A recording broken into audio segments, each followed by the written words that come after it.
can see you're skeptical. You could have a little faith, it never killed nobody. What you waiting for? We're getting closer by the step, feels like it's just getting started.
Just getting started.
All right. All right, everybody. Welcome back. Welcome. It's been a while. Got really busy with life. If you guys are wondering where I've been, been wanting to stream, been wanting to do stuff, but life happens and you gotta focus on that first, of course. But I am definitely back, trying my best to try to stream as much as I can. I know this past like 3 weeks I couldn't, but I'm trying to do my best here. All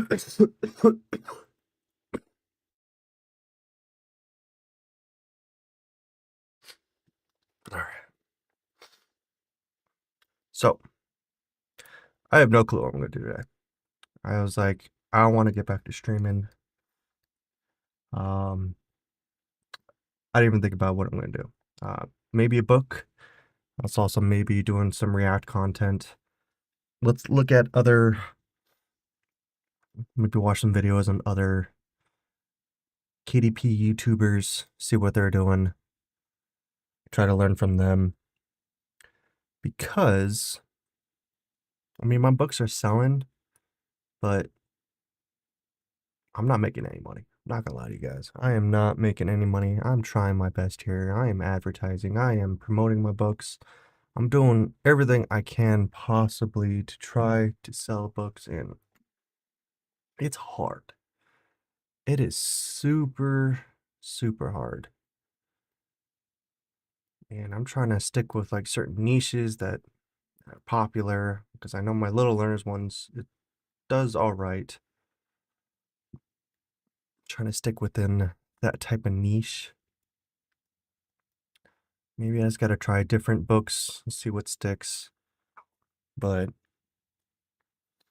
it's also kind of hard when you just can't have like there's not a lot of reviews because no one's gonna buy a book with like no reviews on your books. No one's gonna buy it. And I know there's some websites where I can go to, but I don't know, a lot of them are against the rules, all that stuff. But I need to find a workaround just to get something. But then again, everything costs money, lots of money, especially with ads. Everything just costs money. And money is something I'm trying to be a little bit tighter around. Just can't really keep on throwing money at it and seeing no results. I don't know.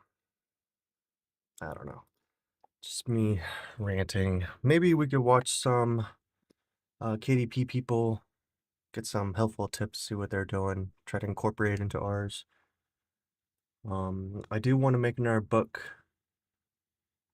and I was thinking something along the lines of maybe like a religious book, a Christian book, maybe something along the lines of that, but I don't think that will sell. That's like really too niche for something like that.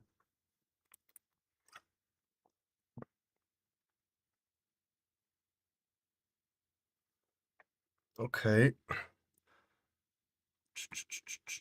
Let me open up a video and I need to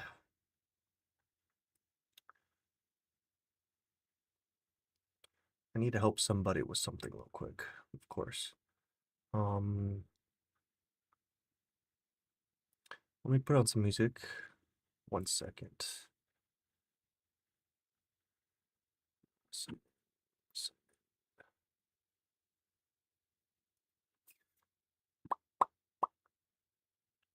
My stream playlist. That might be too loud.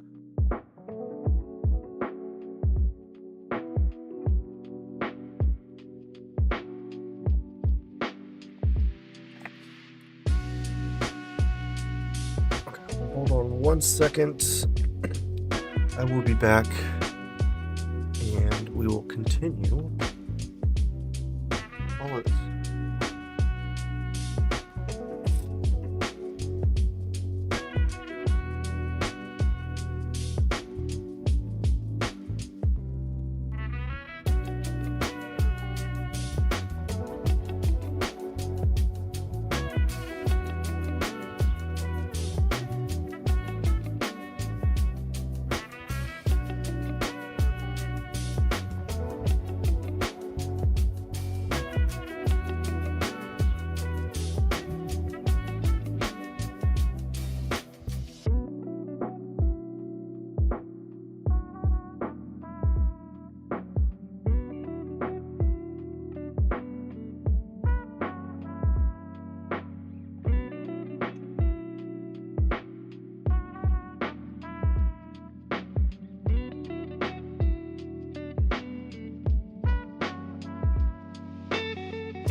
y'all.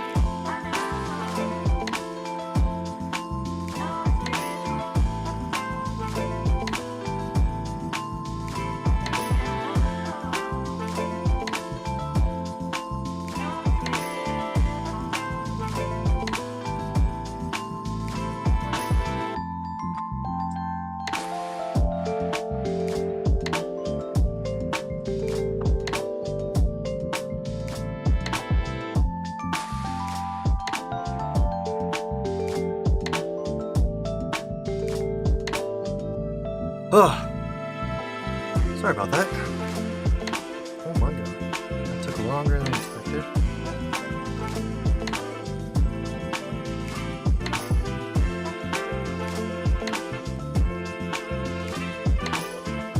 Okay though. I mean, of course it happens right when I start streaming, but you know, that's just how it goes. Could fix the problem because of time streaming, but I found a solution and I will fix it later, probably after I'm done streaming. Okay.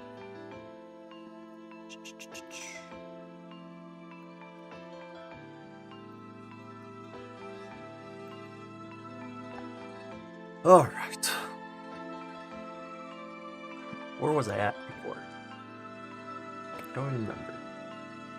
So yeah, what are we doing today? That is the question. That is the question. I want to make some books, but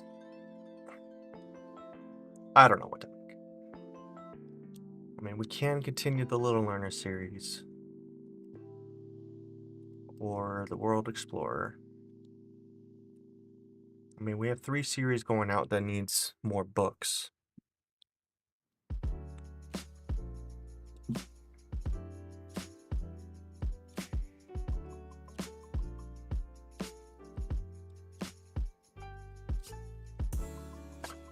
But I'm thinking about just having a chill day, maybe. I don't know if anyone's even going to watch me, but I think we should like watch some other KDP people, see what they're doing, maybe learn from what they're doing, try to incorporate it into our stuff, something like that. And then because I could only stream 3 hours today, so it's 5:30 to have a couple hours left, 2.5 hours. I have to wake up pretty early tomorrow, like 6 a.m. So I don't want to be streaming too late.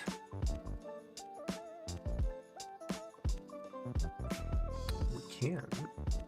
Let's see.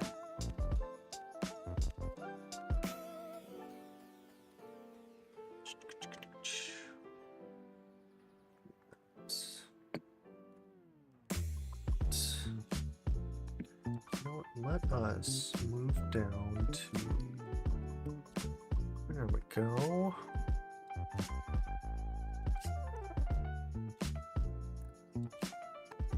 Let us actually stop the music now. Let's pause it.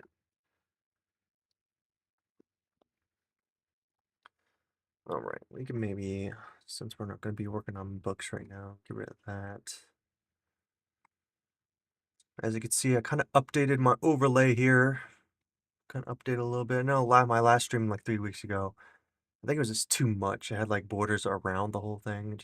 I didn't like it a lot. I didn't like it at all, really. So I wanted something that just like pops a little bit, you know? And of course I want my Instagram, X, and TikTok stuff there. Even though I do hate TikTok, I just don't like TikTok that much.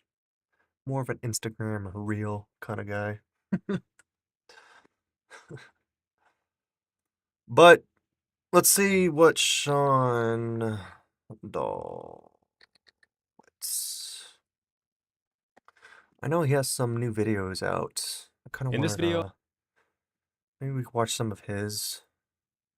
Try to learn from him. $300 per day.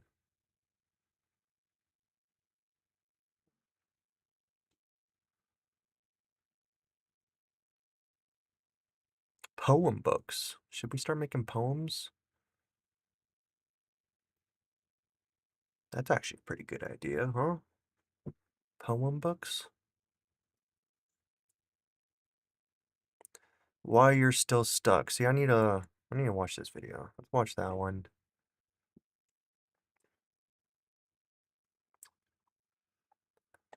What else?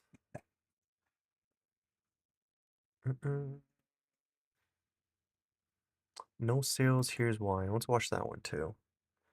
Let's react to some of his videos, see what we're doing wrong, try to learn from our mistakes, and try to correct them and see if we could change things. Try to sell some more books, you know?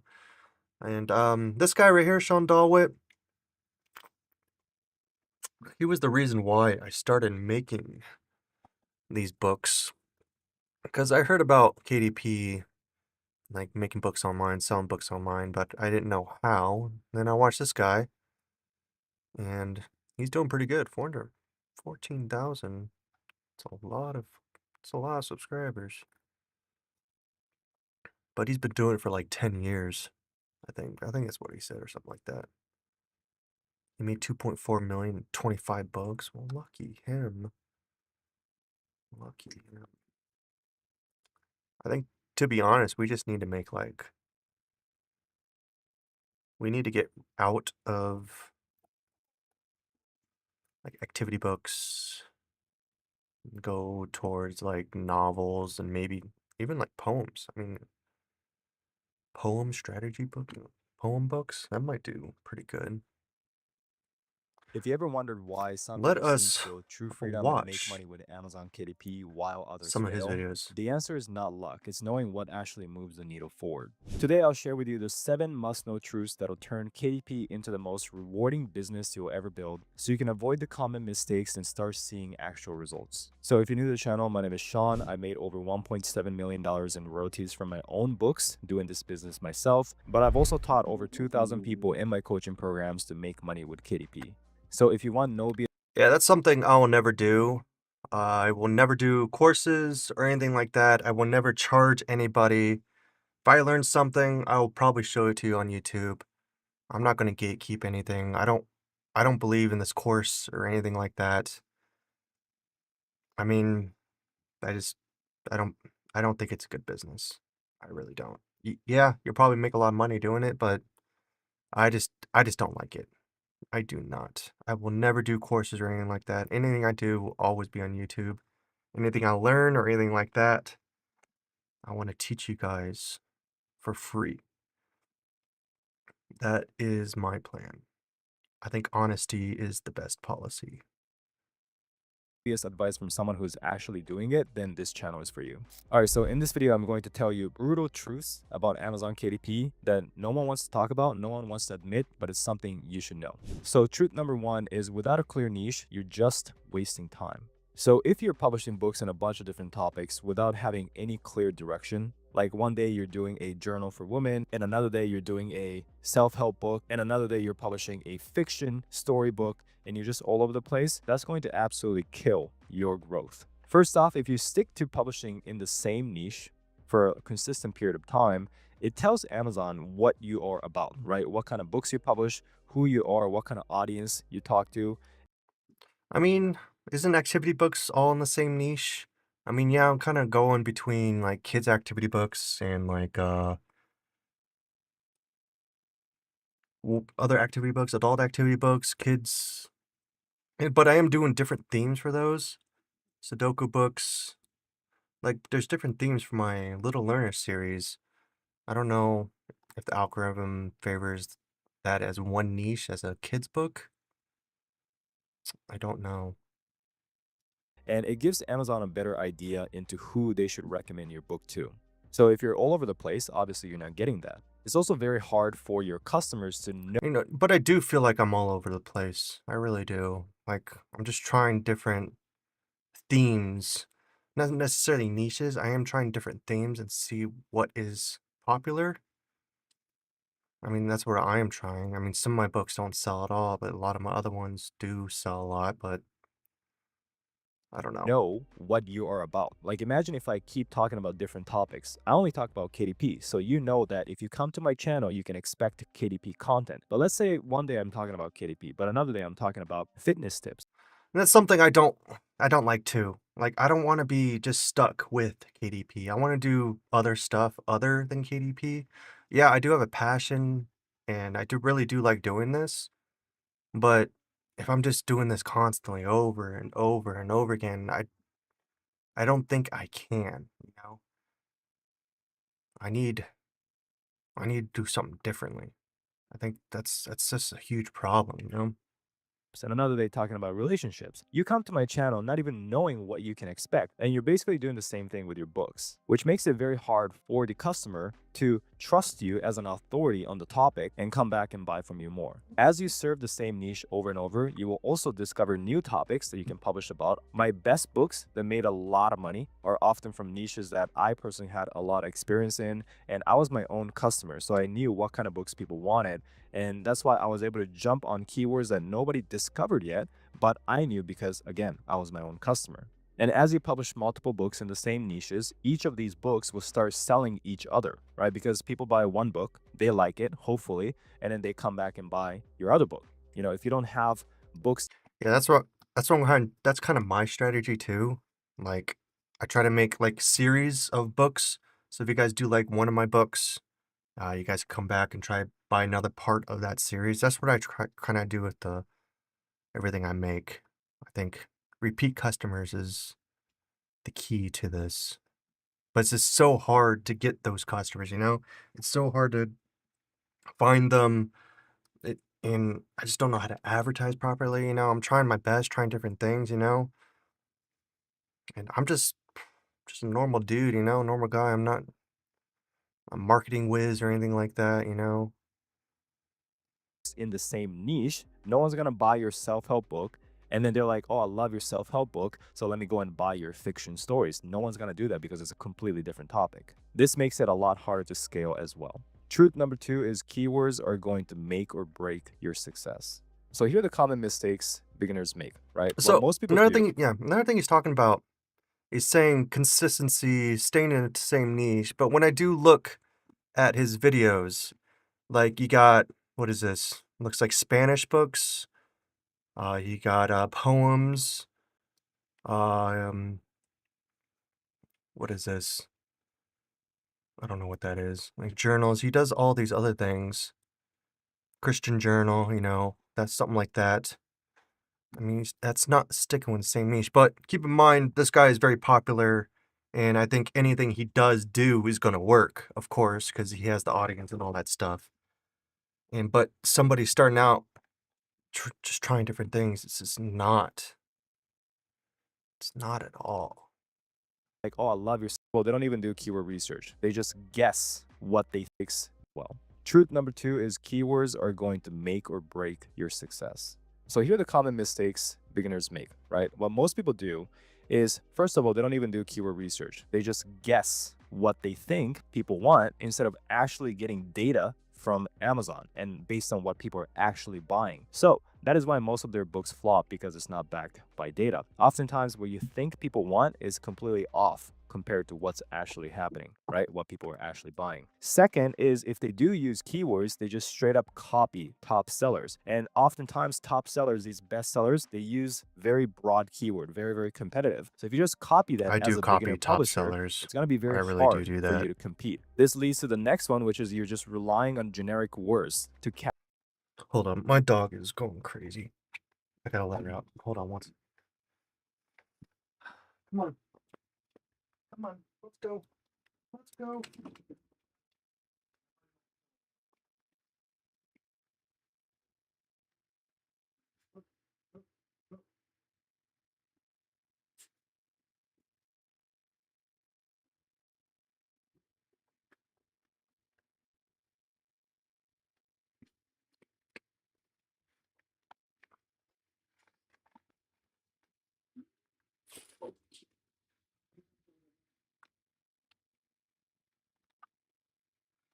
All right.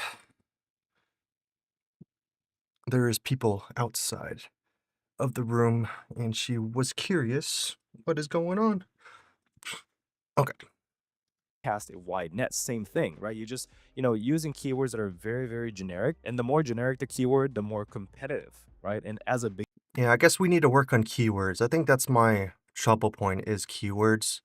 I mean, I do a lot of like research on ChatGPT, forums, what other people are doing, all that stuff, and I kind of just use the best, what I think, but maybe I don't know. I don't know if there's a way to put my beginner, we books want to make sure somewhere. that our books are profitable, but also in a keyword that is not as competitive. So you want to find a balance. And finally, people often stuff titles with too many keywords, and you don't want to do that. You just want to find 1 to 3 good, hyper relevant keywords that perfectly explains what your book is about. And by the way, keywords and book topics are basically the same thing. So if you choose a book topic that no one's interested in, right, and you spend months creating the book, writing the book, you go and publish it, and you end up making no sales because you completely skipped the first phase, which is a research phase. So you just wasted so much time and energy and maybe money, creating the book that no one was interested in the first place. I get a lot of people who join my coaching program and they already have a book, right? And they're like, I already have a book. How do I get this book to start selling? Teach me marketing. A lot of people come in and 90% of the time, we have to tell them that unfortunately, your book is not going to sell no matter what marketing strategies you take because you didn't validate the topic. You didn't make sure if anyone was even interested in this topic. So they have to completely start over. So, in terms of how to research, Yeah, I don't like that at all. I don't like that. Especially if you're doing a book that you really like doing, and someone just tells you it's not going to sell. There's got to be other ways. There has to be, right? keywords before publishing, you can use tools like Bookbeam to see if there's actual demand, right? You can also do free methods like checking the BSR of the book with DS Amazon Quick View. I have a lot of tutorials on this, so just watch those other videos. But the easiest way is just do a huge brain dump of all the topics, that you can think of. You can even use AI to generate these ideas. Try and find micro niches, not just broad topics. So don't just do motivation, which is like the most broad topic. Maybe do motivation for women over 50 or something like that. That's what I mean by niching down a little bit more. So once again, for a step-by-step tutorial, check out my other videos. Truth number 3 is without marketing, your books will stay invisible. Marketing is a requirement. Yes, this is true. I've that one of my videos, the 6-month video, people keep on asking me, do you have to market your books? Do you have to pay for ads? Yes. Yes, you do. If you don't do that, your book is not going to be seen. It's not going to sell at all. And I have a couple books in mind. I don't put ads on or anything like that. And I have sold 0 of those books. 0. None of them. They are just invisible in the Amazon website. It's just gone. It's just gone. It is. And it sucks because when you're creating, especially these activity books, and what sucks now is they cut my share. So instead of 60%, I'm getting 50% now, and I'm spending a certain amount on advertising, and I'm trying to be competitive with everybody else, and it's very frustrating. It's very hard to try to make a profit with these ads. It is very, very difficult. It is not a nice to have, it is a requirement if you want to make money. A lot of people in the YouTube comments complain that, oh, you have to market your book to make money, right? In Amazon KDP. And they say Amazon KDP doesn't work because you have to run ads to make money, or you have to do a bunch of social media marketing. Basically, you have to market your book to make money and sell the books. And I read these comments and I'm like genuinely amazed how entitled some people are. Like, what do you expect? You're trying to build a business, you're trying to make money and hopefully replace your 9 to 5. A lot of people want to make 10K per month. Like, I did a survey recently or a while back and asked how much 10K per month, that would be nice. I make about 100K, or not 100K, I wish. I make about $100 per month, and I spend about $100 per month on ads. So it's just, I'm just not making anything. people want to make from KDP. And a lot of people said 10K a month, even 100K a month, right? And yet, when I say you got to market your product, which is literally the most normal part of business in any business you do, not just in KDP, people are like, oh, you know, it's a scam, this and that. That's just crazy, guys. That is just crazy. The expectation people have to make money without doing anything. They just want to plop a book up and have Amazon Yeah, he do does got a everything point there. for you. Amazon If you doing just the have one printing, book, 2 shipping, customer books, service, everything is not enough. you're Now not gonna Amazon make have to sell the book for money. you, which You're not they gonna do, make enough to but only if you do it do first, right? anything. Only if you You're tell not gonna make Amazon that 10K a your month book or is in anything like demand, that. then Amazon will push This it guy's more been doing it for on 10 their years. side. He's As an example, if we do a he has little a thought lot experiment of over here, books that if he's you're done. talking to someone who is starting a clothing brand and they tell you that, oh, I designed the clothes, I ordered inventory, I set up the store, set up the website, I did all of this, but I'm not going to tell anybody about it. I'm not going to post it on social media. I'm not going to run ads. I just have this inventory sitting here and I hope it's going to sell. I hope that it's going to start selling, but I'm not going to tell anybody about it.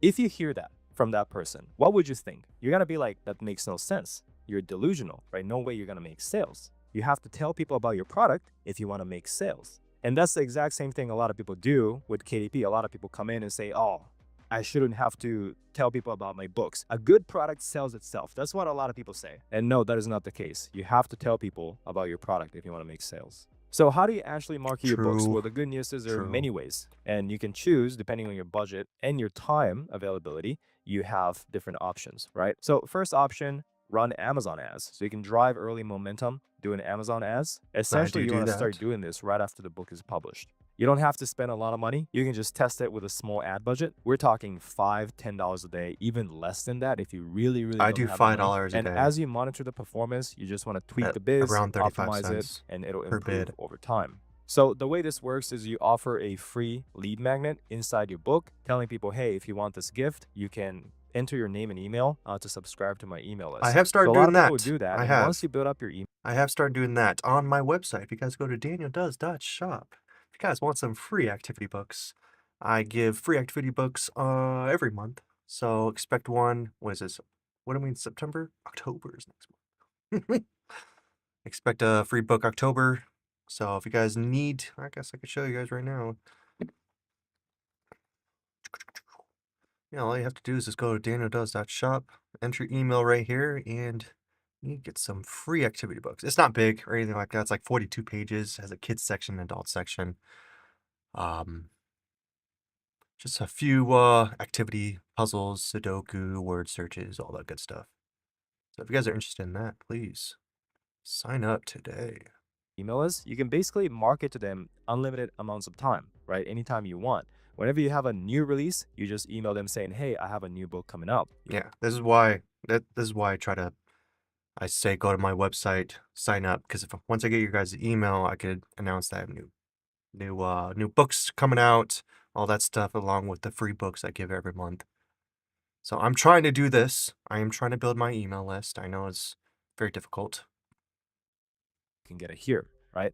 You can also do discounts and then tell them, hey, my book is on a discount at the moment. You can get it, from here. So this is how you can control a boost in sales, and you can also build a real reader community, right? So over time, your list keeps growing. You can use social media too. This is becoming more and more and more effective, as I talked about in other videos. You can post the same video on TikTok, Instagram, YouTube. These are the top 3 platforms. Yeah, this is what I've been trying to do with all my books. I try to show off the book, all that stuff. Maybe I'm not doing it right or anything like that. My last one only got like 8 views. I don't know what was wrong with that, but on my YouTube at least. Other ones I get maybe 10, 20 views. TikTok I get like 100. It's nothing like that. Maybe I do need to like hire somebody to get professional videos or something like that, because I'm just not good at making like shorts or TikToks or anything like that. Just not good at it. I'm not. But then again, it costs money to hire somebody. That's just eating cost out of my business. And when I'm only making like $100 per month, and I'm already spending $100 on ads per month, yeah, the struggle. But they always say you gotta spend money to make money, but I need some more money to spend money, platforms right now, and then you post a video basically talking about your book, and then you tell people, hey, if you want to check it out, you can get it on Amazon. It's as simple as that. And once you find a video formula that works, you just rinse and repeat, posting the same thing over and over and over. Let me show you some examples of someone who's actually doing this. This brand right here has a nonfiction self-help book, and these are the content that he's posting. As you can see, he filmed all of these videos in one day, right? Most likely. I'm just guessing, but it looks like it because he's wearing the same clothes, okay? And every single one did extremely well, over 200,000 views per video. Wow. And he generated a lot of sales from this. Now, this is a 10-second clip of just him holding the book, reading it, not even talking, nothing, and just put a text over it. So very, very easy to film. Very easy to test out a bunch of things. And as you see, he found that this formula works. And so he's repeating it I don't know over how that and works. over and over. And you can do I the don't same get thing. that. You I don't know find a how. video type that works for you. I and feel you like just repeat it endlessly. how does that work? So bottom line, you How? have a couple different marketing options, but you have to do marketing. Like, it's just crazy how people complain about it and say, oh, you know, KDP is bad or KDP doesn't work, or any business in general is not good if you have to market your product, which to me, it really does not make any sense. All right, truth number 4 is your book cover is the first and most important sales pitch. Basically, what this is saying is that your book cover is one of the most important factor when it comes to selling your book. Although you can make your book covers on Canva, whip it up. If you want to make $5-10 a month, do that, right? If you just want to get started for free, do it. But don't stay there and complain that you cannot make, you know, thousands of dollars a month, and therefore this business is a scam or whatever you're saying, right? Or whatever people are saying in the comments. The Canva book covers are meant to get you started, you know, get your feet wet, gain experience. But if you really want to succeed, you have to improve your book cover. So I get a lot of people reaching out saying, oh, I don't know. I Sean, feel I like my published a book couple covers are books. pretty It's good. not I selling. What kind am of I do doing like wrong? book My books covers. are generally really good. I They work my say ass their off books on are those. good, and then they send me the link and I look at it, and these are the books that people are publishing. These are the quality that people are publishing. And I have other videos on my channel talking about it. These are bad book covers, yes. I was going to say. I was about to say, he thinks these are good. I was like, oh. Then I read the bad book covers. Yeah. These are very simple. It's just basically a picture. This left one is pretty bad.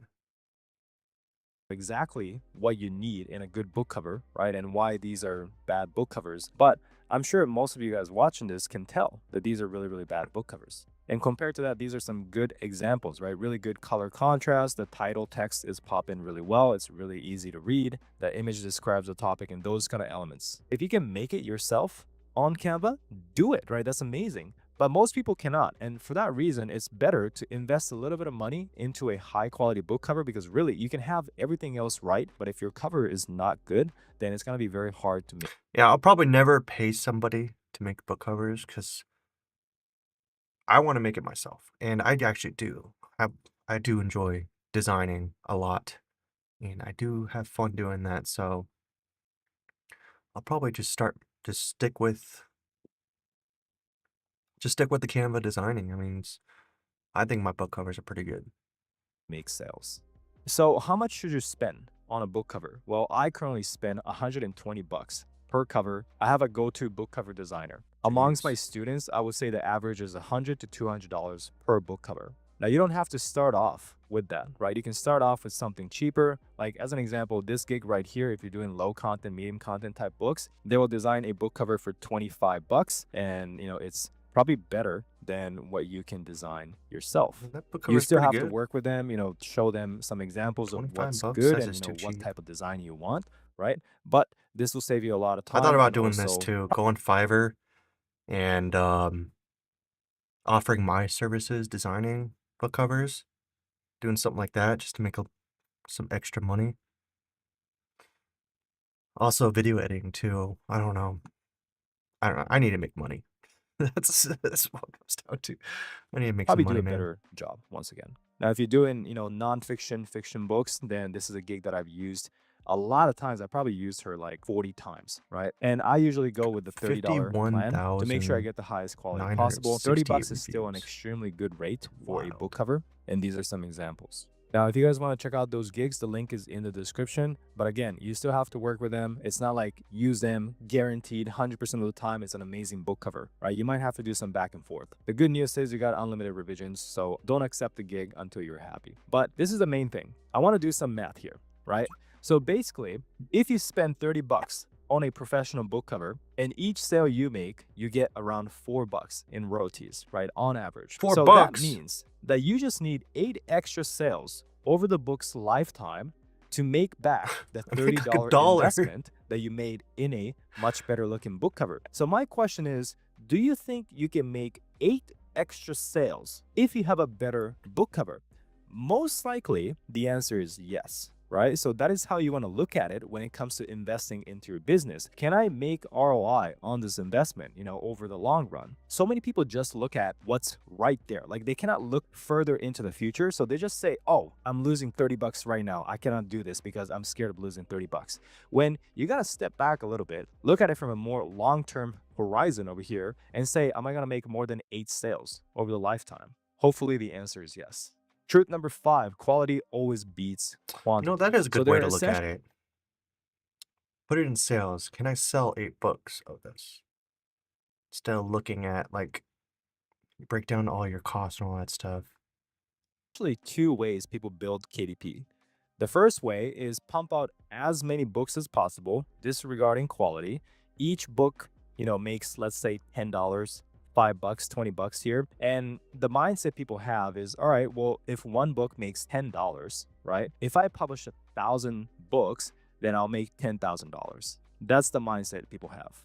And they will use all these various tools and strategies to pump out as many books as possible, often leading to just getting their accounts banned. Because if you have a bunch of books and it's all low quality, KDP is going to be like, what is this guy doing? Or what is this woman doing, right? They're just spamming our marketplace. We don't like that. So they go. Yeah, I had a guy come up to me or in the comments. He got suspended or banned. I don't know what happened to him. I gave him some tips to help, but he never responded back.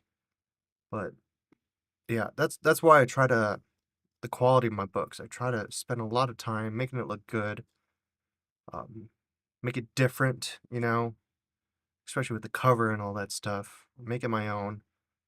A lot of these books I see, they just grab the puzzle, put it in, puzzle 1, and they move on. It's like that. My first book was kind of like that because I didn't know what I was doing. I really didn't know what I was doing. And 20 books later, I have changed everything. Everything gets designed now. The interior gets designed.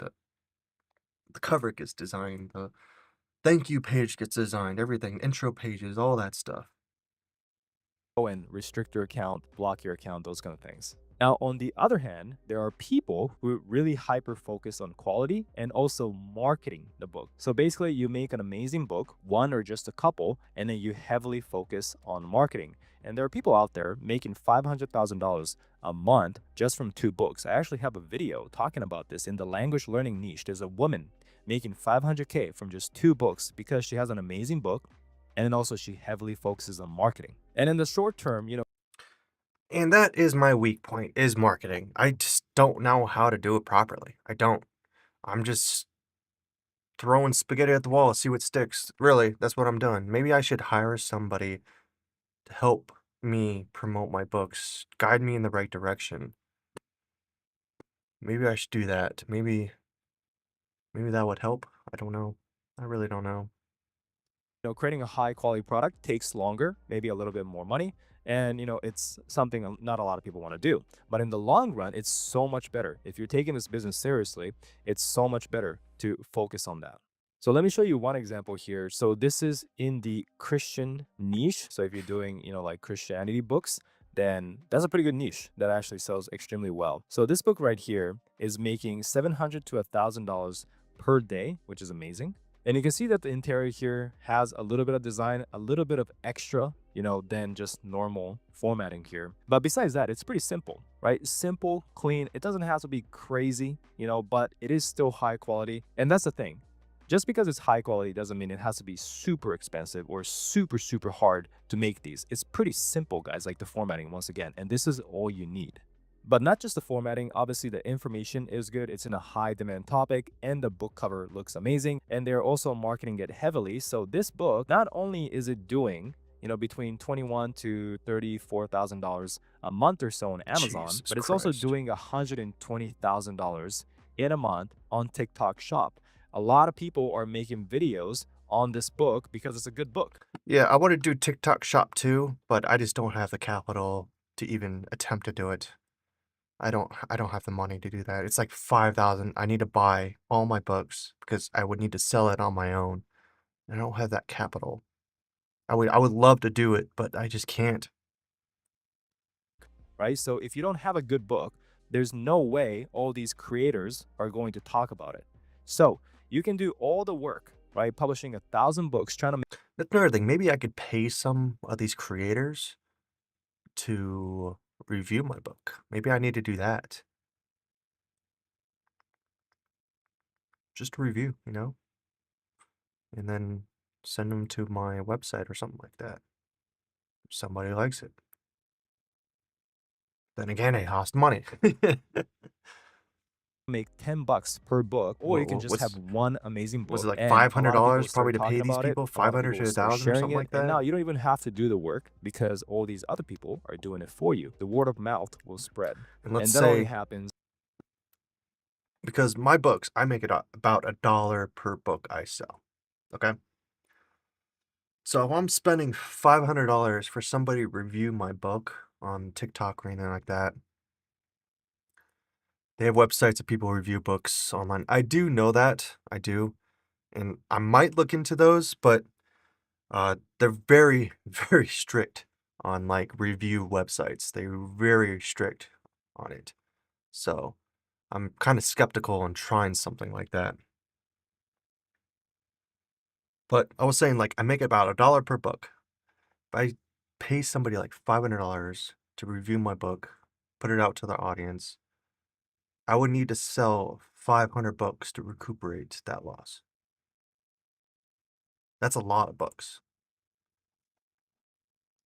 if you focus on quality. Truth number 6 is trying to do everything yourself will kill your growth. So Amazon KDP and self-publishing is an amazing one-person business. You can do everything yourself. Every step of the way, you can do it yourself, DIY, save money. That's great, right? But if you really want to scale the business, you eventually have to build a team. Trying to do everything yourself will absolutely slow your progress.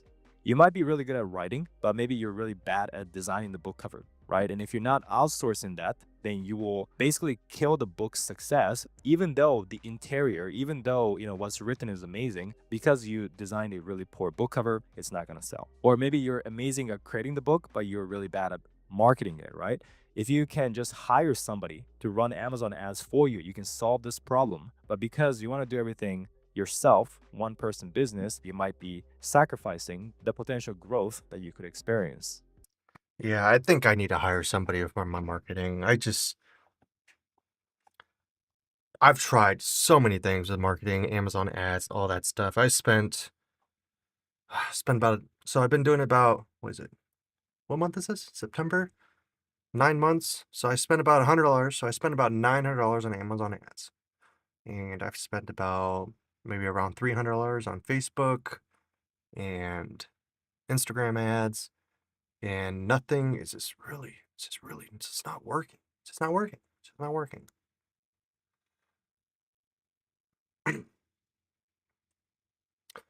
Landing page to promote Pinterest, etc. Other options, yeah.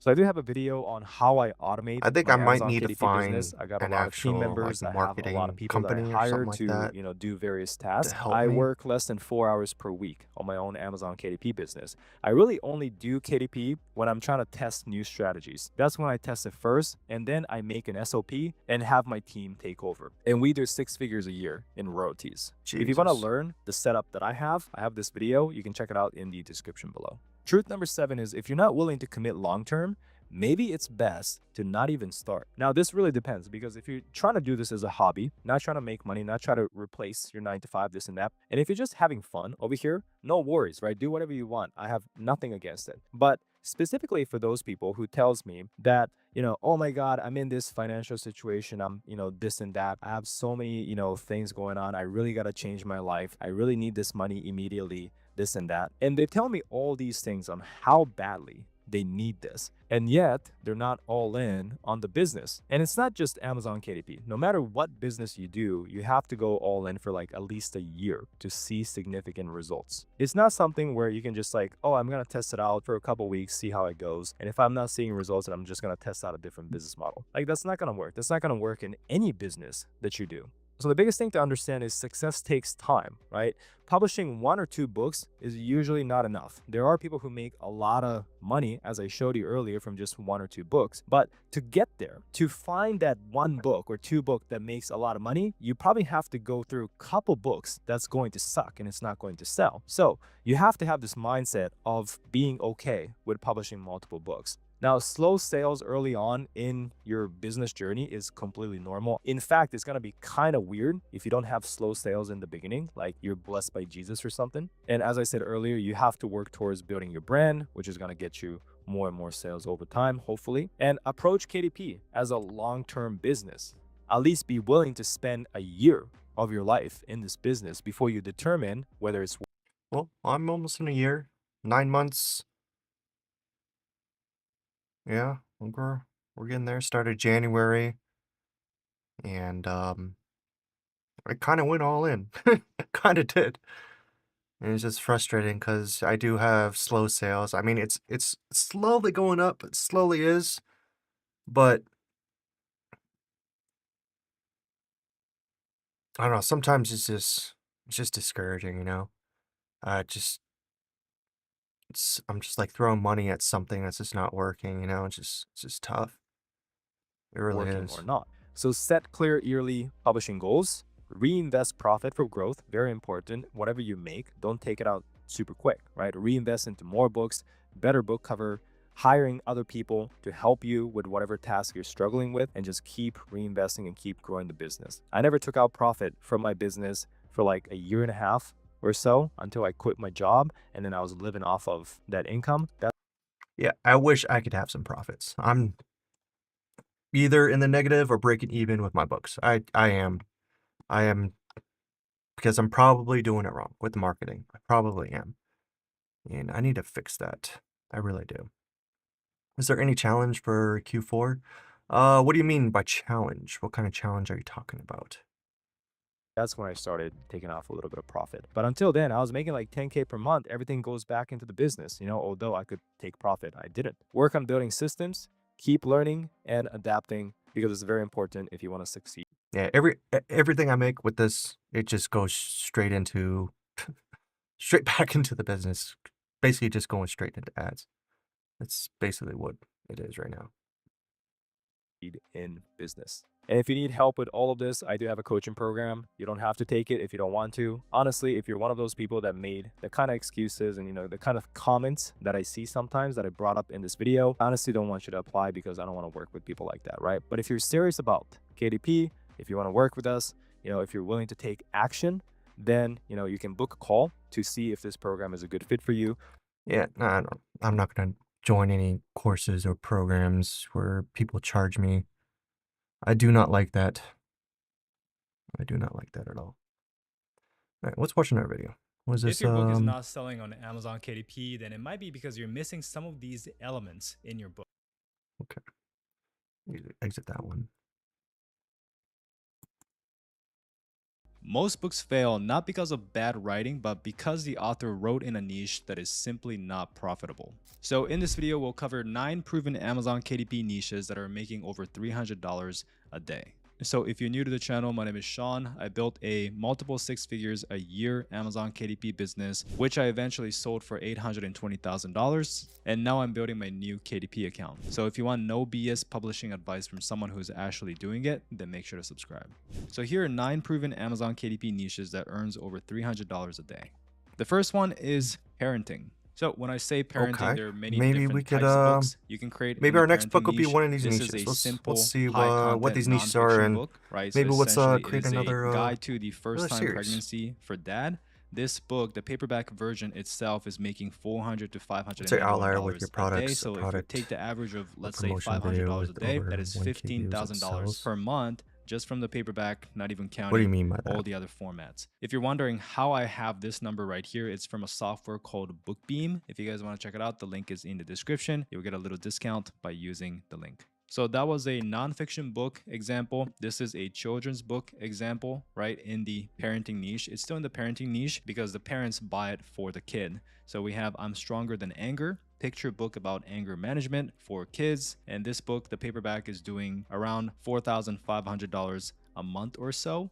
And that's just from the paperback, not counting the other formats once again. And you can even go into the parenting niche, or I guess like a family niche in this case, for a journal. So this is grandmother, I want to hear your story. There's dad, I want to hear your story. Mom, I want to hear your story. Basically a guided journal you basically give to your family member, like your grandmother and father, and they will go and fill it up, right? So this book over here is doing $100 to $150 Oh, a okay. day. Everyone has So a product is that does also pretty a really well good amount. for you. So What is why it? is this niche? My most popular books. We can look at my sales here if you guys, if you're interested in that. Let's see what my most popular book is. I think I have two open. Let's go here.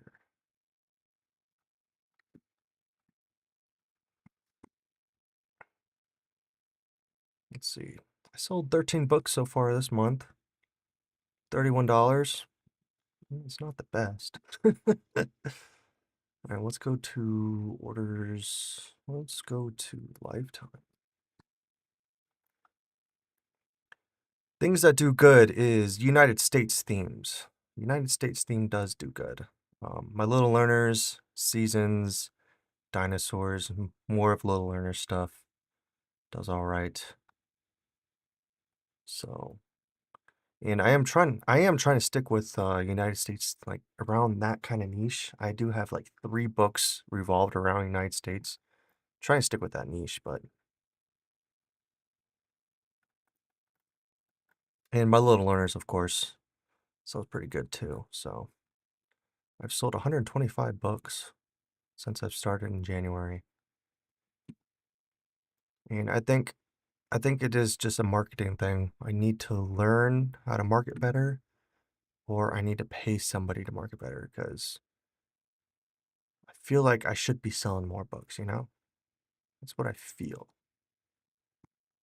Profitable? Well, the parenting niche is an evergreen niche, right? So there are new parents entering the market literally every single day. And it's a huge thing, like literally parenting. Like people want to make sure that they're parenting their Yeah, my kids Bible right. This is crossword. their first time of Usually, them doing a it, lot of or they my want to, the maybe books it's I the second do, or third they time, get who like knows? 1,000 But they want views to make around sure that it's there. done right because no one wants to mess up this process and, raise a kid that But they my don't Bible like, one or maybe actually is a didn't bad really person. I don't know, sell right? People that want to do a well. good job here. So the demand is high, Not at it's all. evergreen, and it's also emotional buyers. Like parents will pay for support and guidance. Yeah, I So got a lot people of again views want on to it, make sure that they're doing this but right. I didn't get really a Hopefully. lot of So that definitely sales. plays a role. And whenever a topic is emotional, right? Like the more emotional it is, people will stop caring about how much money they're spending. As an example, the wedding niche or even a funeral niche is a good niche in terms of business because people often compartmentalize saying, oh, it's a once in a lifetime event. I don't care how much I spend. I want to make sure that it's good kind of thing, both for funeral and wedding. So people often spend a lot more. They don't really think about, oh, how much is this one? I mean, people still do think about money, but my point is that people are less stingy about money and more willing to spend more because it is an emotional topic, right? And there are also many sub niches to go into, from pregnancy niche to preteens to, just toddlers, right? So there are many, many different niches to go in.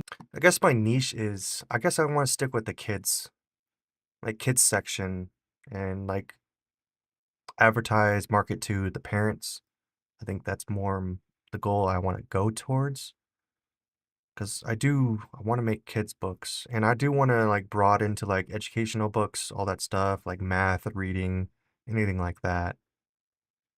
Into, and also that leads into repeat customer potential. Like you can have a book for what to do for first-time dads, and you can have another book for like raising toddlers, and then you can have another book for raising teens, and you can have another book for mental toughness for teen athletes, right? So there's a lot of different sub niches that kind of progresses as the kid grows in age. So that is how you can sell more products to the same customer. The second niche is sports. So a few examples here. We have this one, win the next pitch, essential mental So what was this game first skills niche for about? really good. What was it? Let me see. Doing it, then make sure to subscribe. So here are 9 proven. The first one is parenting. So when I see the other niche is an I think I want to stick with kids education for my niche. But maybe a book let's look at all for, these other what niches to do he business has for here. Maybe teen we could try athletes, to right? So there's a lot try of different something else. subs. So a few examples, same customer. The second niche is sports. So But my niche really is kids, but some of the themes I do are different, you know? Maybe further for kids, like kids on the spectrum, they have a lot of needs. I could maybe do something like that. That is very specific. That might be a good niche too. That's a good idea. I like that idea. That is a good idea. So a few examples here we have this one, win the next pitch, essential mental game skills for young baseball players. So it's a pretty niche subject. So it's literally just mental game skills or mental toughness training specifically for young baseball players. Not just old baseball players, but like young baseball players. And despite that, this book is doing $100 a day, $3,000 a month, which is Man, pretty good, I would say. We have another one, inspirational basketball I wish I goats could get on those stories. levels. So this I is do. a pretty simple, easy book to create. It's just a compilation of stories, amazing facts, and trivia, and it's $71 to $86 a day. And similar to that, we have a 400 plus fun and unbelievable hockey facts for kids. Again, pretty niche hockey facts, $41 a day, which I think is pretty good. And if we want to find a book specifically making over $300 a day, we have this one, Mental Toughness for Young Athletes. And this one is doing $845 a day, so a lot more than that. So why is this niche profitable? Well, similar to the first niche, it's evergreen. People will not stop wanting to get better at sports. For that reason, they have strong buyer intent. Another thing, And you got to keep in mind too that $845 in what was that, royalties? He's making $845 in royalties, or is that sales? That's another question. Because if that's royalties, that's amazing. But if it's just sales, that's like he's probably spending maybe, I don't know, because I sell my books for around $10. I make $1 per book, and I make like 10% of sales, basically. athletes, and this one Wow, the mental toughness book is a good topic. My daughter plays volleyball. Popular topic. is That is doing a good topic. $845 That is a a good day, one. so a lot more than that. So why is this niche profitable? Well, similar to the first niche, it's evergreen. People will not stop wanting to get better at sports. For that reason, they have strong buyer intent. Another thing is the parents are buying these books for kids for the most part. And it kind of ties into what we talked about first is parents are willing to spend more money for the kid, which works out well for us sellers. There are a lot of sub niches to go into as well. Like you can niche down into sports specific. So again, there was a book specifically on hockey or baseball and many others. You can niche down into different age groups. You can niche down into just mindset trainings and stuff, and also repeat purchases. Like, one book can be training guide. Another one can be meal plans for specific sports, right? Another one could be workout trackers. So there's a lot of things you can do here. Third niche is home workouts. Some examples here, we have chair yoga for weight loss and toning. And this book over here is making close to $800 up to $1,000 a day, which is amazing. So it's a very profitable niche, not even counting all the other formats. So it's probably doing like $30,000 a month. This book, Somatic Exercise for Nervous System Regulation. Okay, another good keyword for you guys. Doing $600 to $900 a day. And this book, Wall Pilates Workouts for Women, specifically for women, right? It's a niche down subject, still doing $119 to $147 a day. So in terms of why this niche is profitable, it's very similar to all the other niches. I mean, the whole reason why these niches are good, and I'm making a whole video about it, is because of these reasons that are, kind of similar, but because it's evergreen, right? Fitness goals never go away. Literally, it's one of the 3 biggest niches you can go into. Health, wealth, happiness. Health is something everyone wants, right? Nobody will say, I want to be more unhealthy. So everyone wants to be healthy, and these books will help people do that. Also, these exercises tend to be beginner friendly. And when I first started my YouTube channel, I focused on fitness and all that stuff. And I got some viewers and all that stuff, but then I had back surgery, then everything changed, and I couldn't stick to it. I couldn't stick to that, so I had to pivot. And now we're doing this. readers are beginners, so simple workouts sell best. For that reason, a lot of these books are formatted in a way that it has high engagement. It usually has daily exercises and routines you can follow. And the cool thing about this niche is that there's a lot of upsell potential too. So you can start off by getting people into buying your book, but then you can sell workout programs, diet guides, different equipments if you need it, right? Once you get their email address and get them in the email list, you can promote a lot of other stuff and make more money. The next niche is humor and entertainment. So we got this book, Would You Rather book for kids, 300 plus hilarious, silly, and challenging questions to make you laugh, doing $1,000 to $2,000 a day. That's crazy. Next book, Difficult Riddles for Smart Kids, 300 difficult riddles and brain teasers family will love, $476 to $756 per day. You literally can retire from just one book. If you got one book that's ranking and selling well in a good niche, people are literally like living off of this for years. It's honestly crazy what's possible with Amazon KDP. That is the this dream, book right? Over here, the best jokes is the every dream. 10-year-old should know, is doing $80 to $112 a day, which is still pretty good. So why is it Man, I would just profitable? be happy with Now, that. what I like about the humor niche and the joke niche is that, you know, these books are funny, obviously, right? And whenever something is funny, it's more of an emotional purchase rather than a logical purchase. People buy just to give it to somebody else and laugh together kind of thing. It's a very giftable niche. So I like that. Laughter sells books. Again, gift ready, right? It's perfect for birthdays, holidays. If you're trying to make money during Q4 Christmas, it's huge. Low competition. Now, depending on the topic, it is low competition. I wouldn't say every topic in this category is low competition. There are some saturated ones as well, but you can also find a lot of subsections to go into. And the last thing is it's pretty easy to create these content, right? Like coming up with short jokes, fun facts. Those are pretty simple and straightforward to create. Next niche is self-help. So this book, The Art of Letting Go, is doing $600 to $992 a day. This is a journal, How to Heal an Anxious Skills really books are profitable as well. Yeah, they are. They definitely are. And maybe I do need like like at least a series focusing more on like higher content books other than activity books. Because I feel like, because look at this, he's selling his book for 25 bucks. 25 bucks. And like activity books, I have to sell them around like 10 bucks. It's basically like 2.5x. attachment style, right? A self-therapy journal. It's a journal, but it's selling at 25 That's just a bucks. journal Very high price. for 25 bucks? That is crazy. And this book is doing $489 to $669 per day. And the last one is Dear Narcissist. FU. Like 30 It is bucks. Look a at that. 30 bucks for 111 pages. That's wild. Self-development is gold. Low content is oversaturated. Yeah, low content is oversaturated. And I could see that with my books.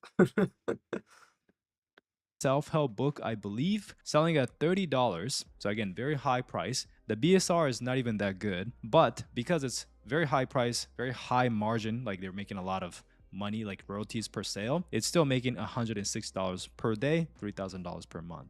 So why is this niche profitable? Well, going back to the three evergreen tried and true niches, health, wealth, happiness, right? We talked about actual physical health, but now we're going into emotional health and well-being, which is self-help. So again, it's one of the biggest niches out there. Very, very profitable. Everyone wants to improve in this niche, right? So there's that as well. There's also, you know, high ticket buyers. Like as you saw, people are paying a good amount, like 30 bucks per book, because again, it's results focused. People want results and that's why they're buying these books, right? So they're I wonder if I do create like educational books, like math, reading, would that be considered not low content, high content books? Would that be considered high content? willing to pay more I don't know. to actually get the results. There's a lot of sub niches to go into, like confidence, anxiety, goals, and a lot more. Repeat buyers is a big one with self-help. For whatever reason, people who like reading self-help, they will keep buying more self-help books. A lot of you guys watching this might agree that, you know, maybe you bought one self-help book, but you just keep buying more and more books. It will stay even though low the still. solution is always Yeah. the same. Like they all talk about the same thing. And it's not like they're talking about anything new in all of these books, but you keep going back and buying more books on it from Mel Robbins, Tony Robbins, you know, this and that. Because a lot of times people just like to read self-help books because it's kind of like getting a pep talk from an author, right? If Even you make though, it more again, specific, there's like no homeschool secrets or parents, anything maybe. inside there, but it just feels good to read. So Maybe people we keep should just coming back and buying maybe more from it, right? just You try an probably have the educational same book, see experience how 'cause well I it do does. that too. And this is another thing with self-help is that the reader base are Try it usually out. more I mean, if positive it doesn't than do good, other we can move on to the niches. next. So it's typically a little easier to get positive reviews. I do think Next niche educational is books like business sell and pretty money. well. This book, the Candlestick Trading Bible, is doing $300 to almost $400 a day. This book, Dummy's Guide to Starting Your Own Business, is doing $120 a day. And this one is literally a logbook. It's a monthly bill payment checklist, and it is making $336 to $513 a day. I covered this book in another video. I don't Jesus. understand why this logbook is selling so well. I don't know why so many people are buying bill payment checklists, but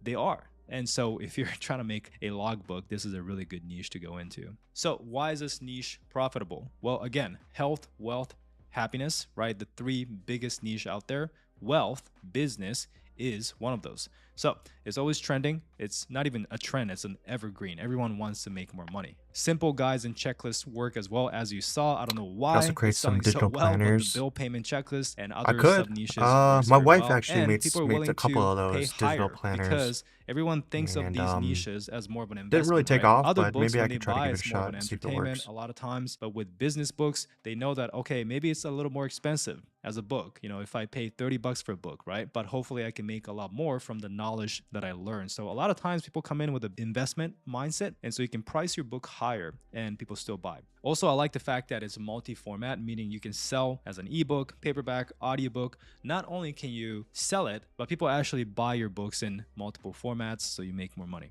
Next one is cookbooks. So we got the easiest Mediterranean Yeah, I diet could see cookbook cookbooks for doing pretty seniors. well. So this book is doing $228 to $298 a day. We have super easy, high protein, low carb diet cookbook for beginners. So I like the trend that we're seeing here. People are putting the easiest or super easy cookbook kind of thing, really catering towards beginners, and it seems to be working well. This book is doing $200 to $300 a day.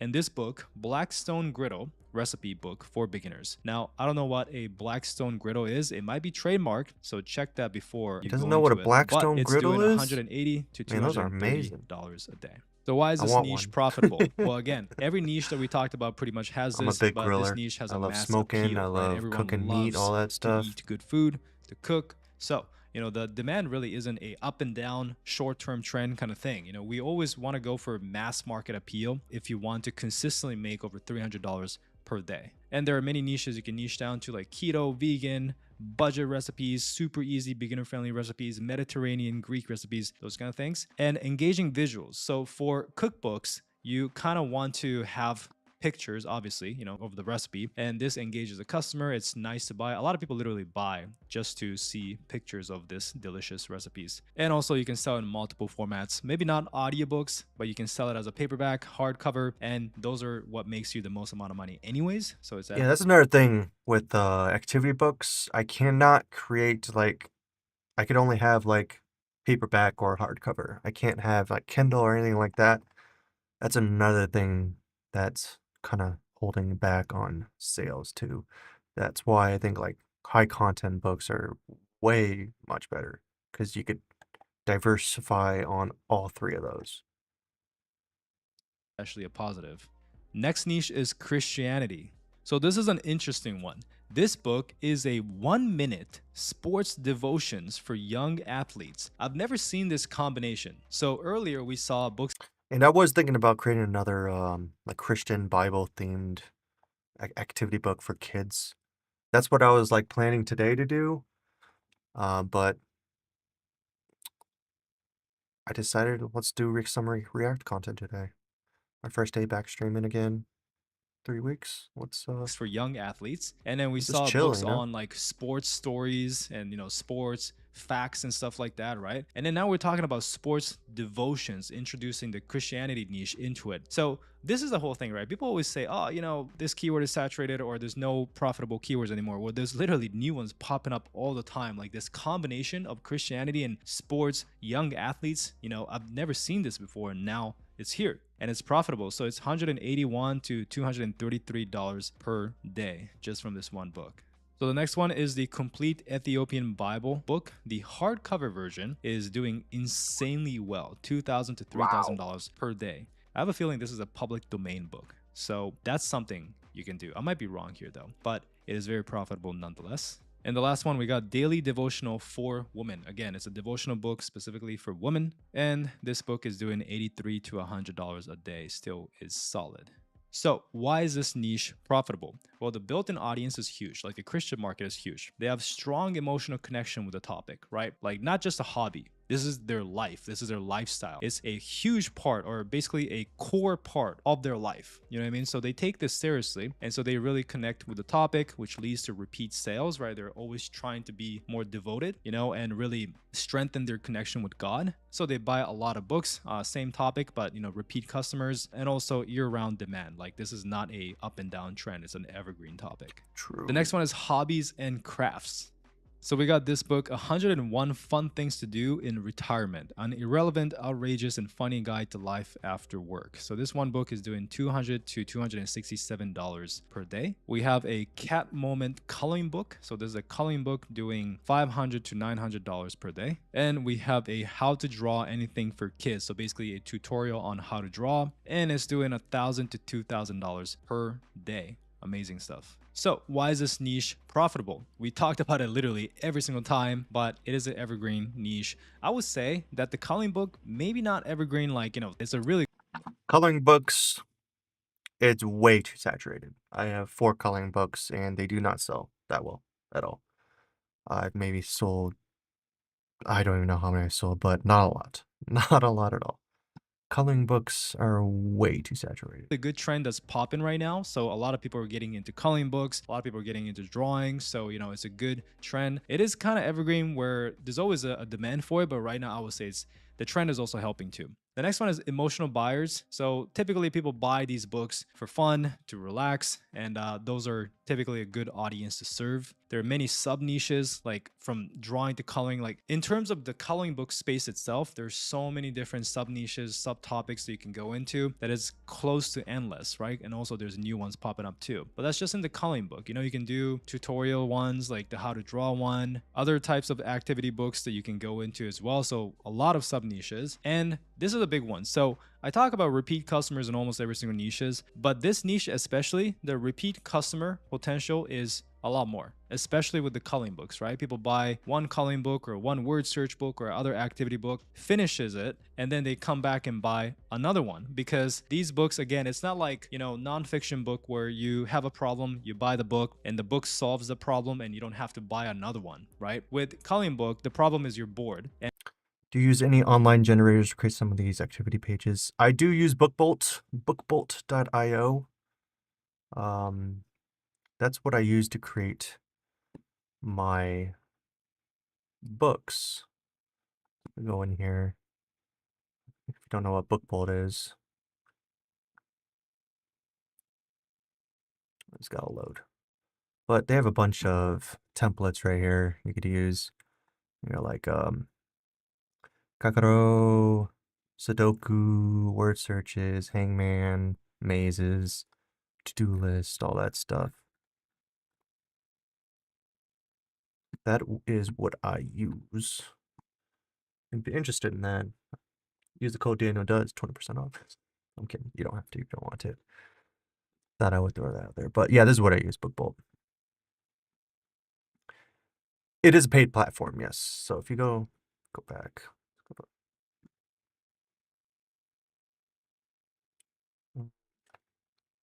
Can we go to the main website here? The pricing. The pro model is like 20 bucks a month, really.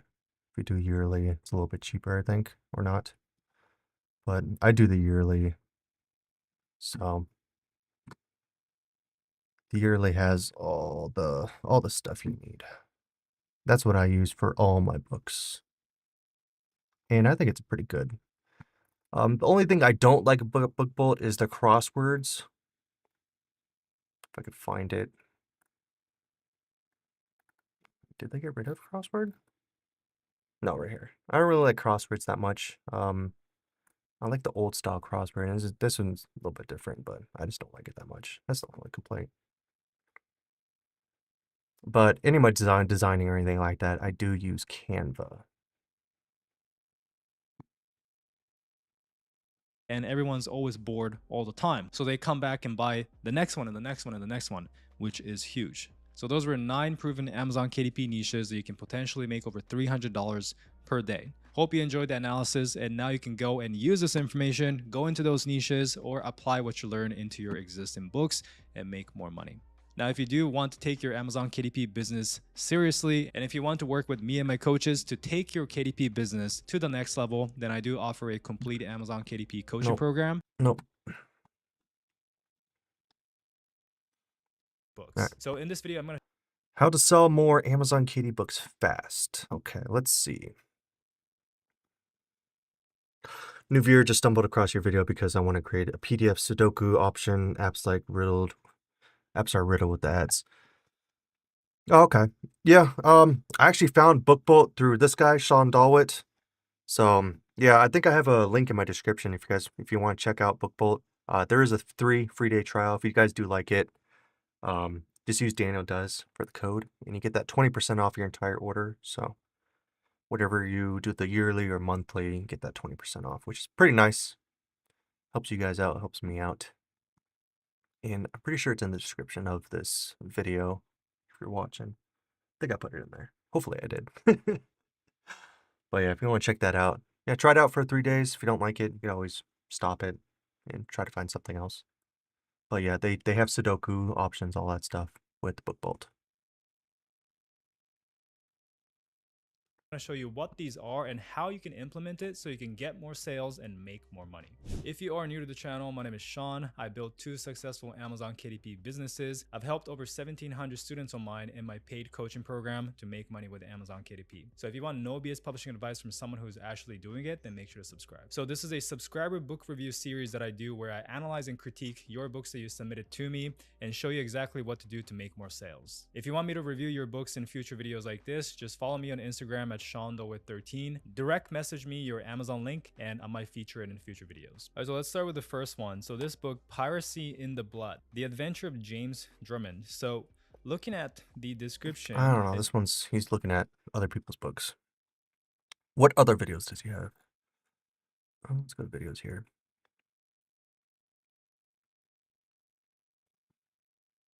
I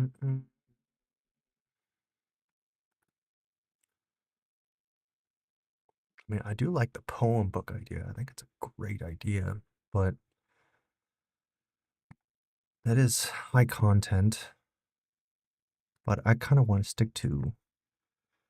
See, that's the thing. Like he's telling me to stick to a certain niche, but some of these other ideas, like poem books, it's a great idea, but it's not my niche, you know? Do these Amazon KDP strategies that actually works? Okay, let's see what this video so I is. see a lot of outdated. Actually, let me go back.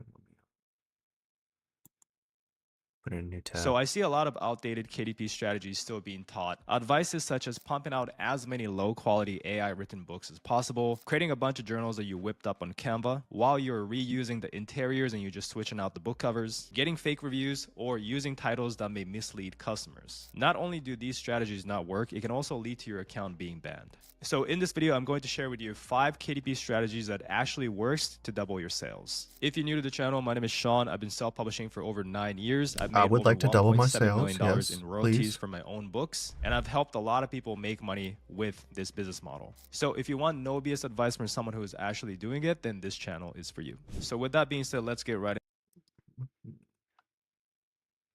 Wrong button.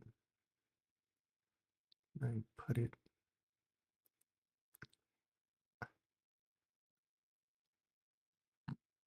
into the first strategy, which is to adopt a flexible marketing approach. Now, what do I mean by this? Well, the cool thing about publishing is that you don't have to spend money for marketing, right? There are free ways and paid ways of doing this. No matter what your budget is, no matter what your time availability is, there's always a way to market your book. So if you don't have money, then you can do short form videos, create short form videos, essentially social media marketing to promote your books for free. Now, if you do have money, then paid ads, such as running Amazon ads, is very, very effective as well. What I always say is that if you want to save money, do social media marketing. If you want to save time, then do Amazon ads, because paid ads requires less time than social media marketing. So it's your choice. Do you want to pay with time? Do you want to pay with money? Up to you. You will have to pay either way, but you can choose. Now, when I say social media marketing, I'm not talking about dancing in front of your camera like a lot of TikTok videos that you see, right? It's essentially just creating videos showcasing your book. That's the video that is the easiest to create while it's the most effective. And also it gets a lot of views, surprisingly, right? So these are some examples. This is in the coloring book niche.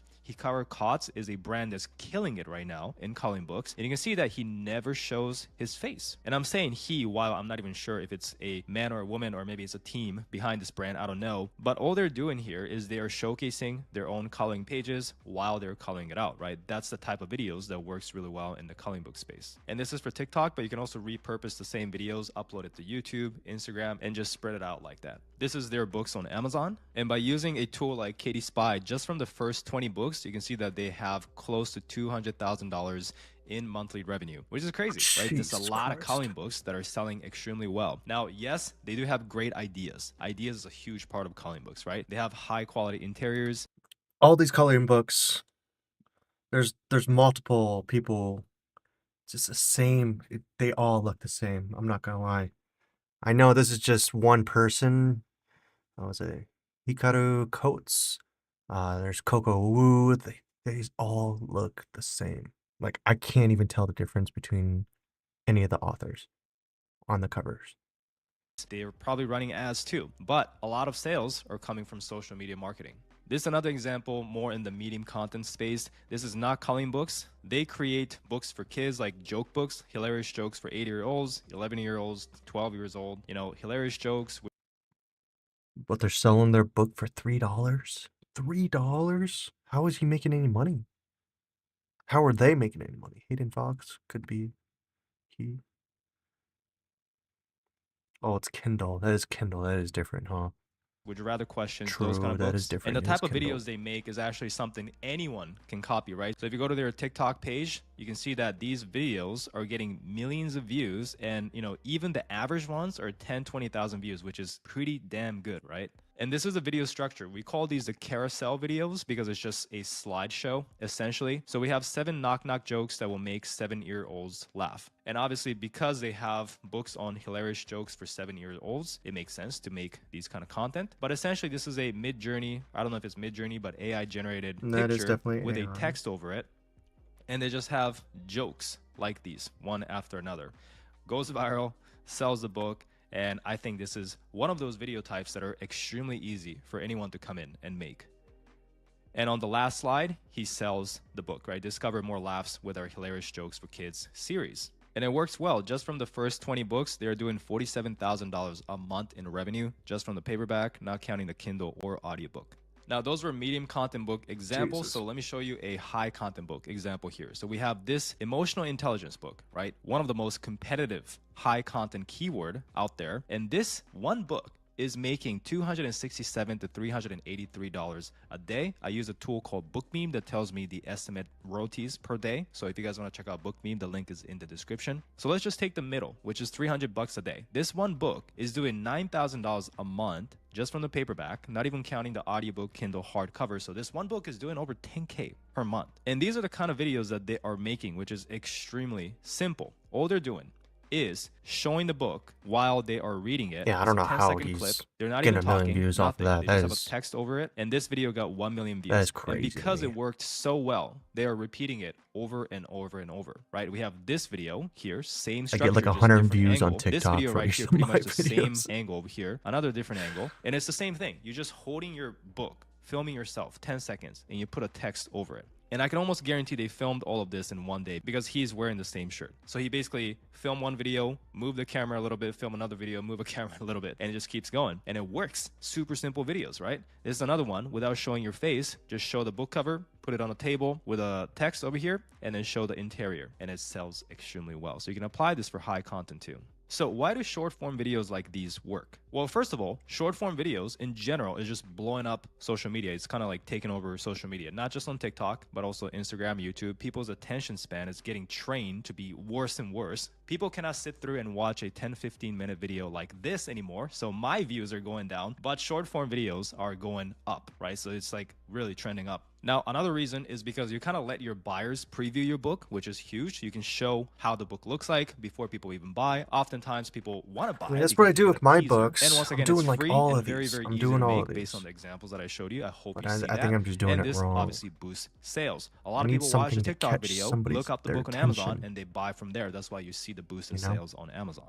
Now, social media marketing is great. If you can combine it with Amazon ads, that's excellent as well. So Amazon ads is another way. If you don't have time to make these videos, then you can just turn on ads and boost sales that way too. Amazon ads is also great if you want to validate the demand in your niche, right? If you're not sure if your book is going to sell or not before you go social media marketing, you can just, test it out on Amazon ads and see if it sells. If it sells, you can increase how much you spend on ads, but also do social media marketing and try to scale it that way too. So ads doesn't have to be expensive. You can spend as low as $3 per day. Just Yeah.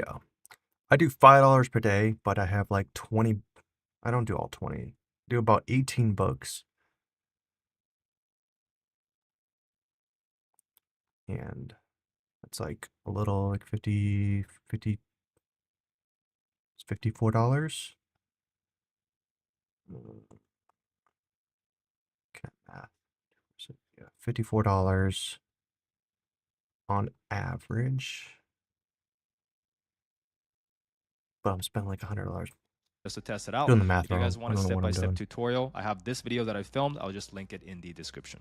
So just to summarize everything, the big thing people have to remember is that you are paying with time or money, but you're paying either way. A lot of people complain in the YouTube comments saying, oh, you have to spend thousands of dollars on ads to succeed with publishing. And that is not the case. However, if you want to save the money and you don't want to run ads, then you better be ready to spend time, a lot of time, hours and hours, making videos on social media marketing. Okay? You have to invest something to be successful in a business. Doesn't matter if you're doing self-publishing, doesn't matter if you're doing any other business. If you don't want to invest time and if you don't want to invest money, you are being delusional. You are not going to succeed in whatever you do. So you have to be willing to invest something. But the great news is you can choose. If you don't have the money, you do social media marketing, right? If you don't have the time, you run ads. But whatever you do, you have to market your product. It is literally the fundamental concept of business, okay? If you don't market your product, you're not going to make money. All right, strategy number 2 that actually works is focusing on quality, not quantity. And I know that a lot of people heard this advice, but not a lot of people actually gets it, okay? So let me reiterate why quality matters more than ever now. So the old strategy with Amazon KDP was that we published as many books as possible, a lot of books, right? And hope that each one makes a little bit of money. That was the whole strategy. That's my strategy. But it led to a lot of people spamming low quality crap. Amazon didn't like But it, I and don't- they made a lot of changes to make it harder to publish a lot of books, which actually spent a turned lot out to of be a time good on thing my for books. us, because for us competing with a lot of people who just spamming low quality stuff, that sucked for us as well. So the new Amazon KDP strategy is that you just want to focus on a few high quality books and you make a lot. And when I say a lot, I'm talking like a lot.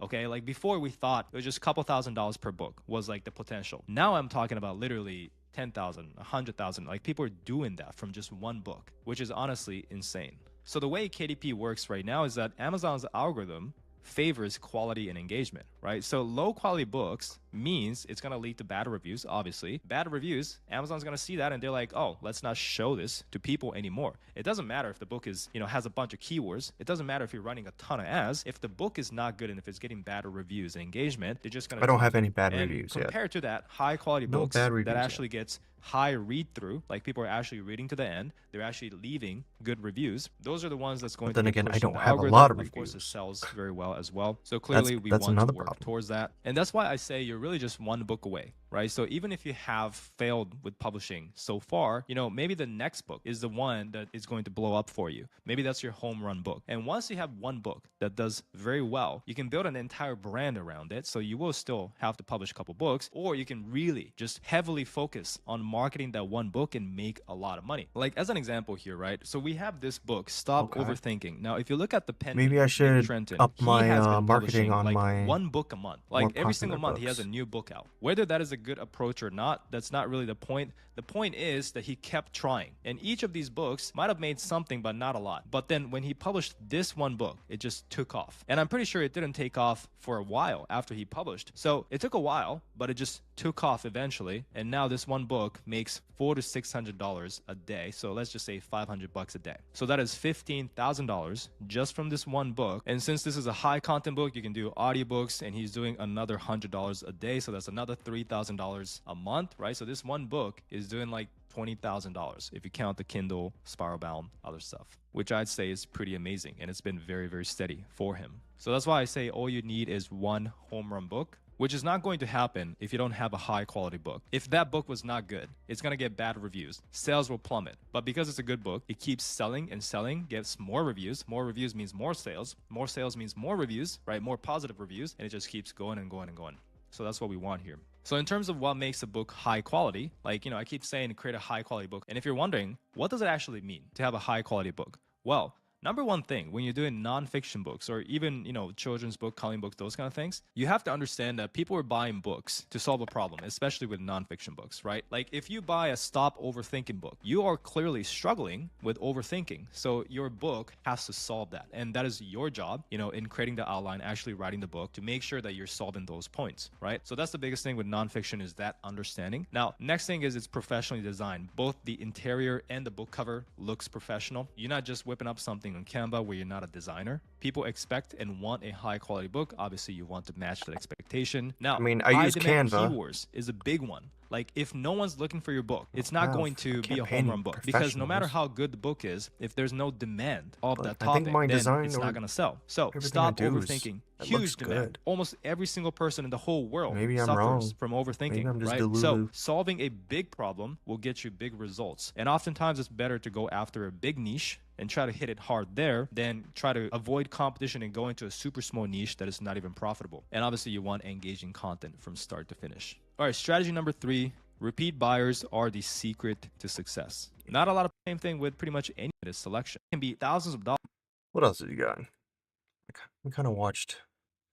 So I started Amazon KDP when I was completely broke, and over the past couple of years, I wish I knew was able to before generate starting over Amazon $1.7 million in royalties and become a self-made millionaire at age 26 from actually doing this business, not from selling courses or making YouTube videos. I've learned a lot of things over the years that I wish I knew when I first got started with KDP. So in this video, I'll share you the biggest lessons that I've learned along the way to hopefully help you in your own KDP journey. So the very first thing you should understand if you're getting started with Amazon KDP right now is that there has never been a better time to start this business than now. Most people think it is too late to start Amazon KDP, and all of the success stories came from those who started years ago. And to that, honestly, that is like the furthest thing from the truth. Because I started Amazon KDP in 2016, and I built a multiple six figures a year KDP business, which I eventually sold a couple years ago for $820,000. But after that, I started a new KDP account. This time I wanted to see how passively I can grow this, meaning just outsourcing basically everything and doing this part-time. Compared to my first account, it was, me doing it full-time.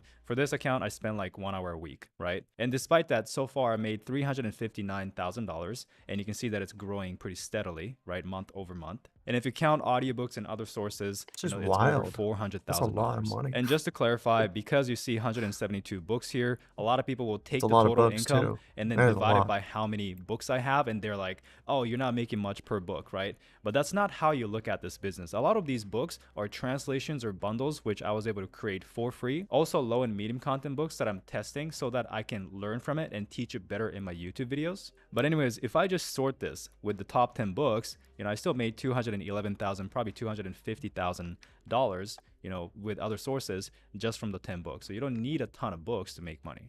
And I also have students getting way better results way faster. So this student started this KDP brand in November 2022.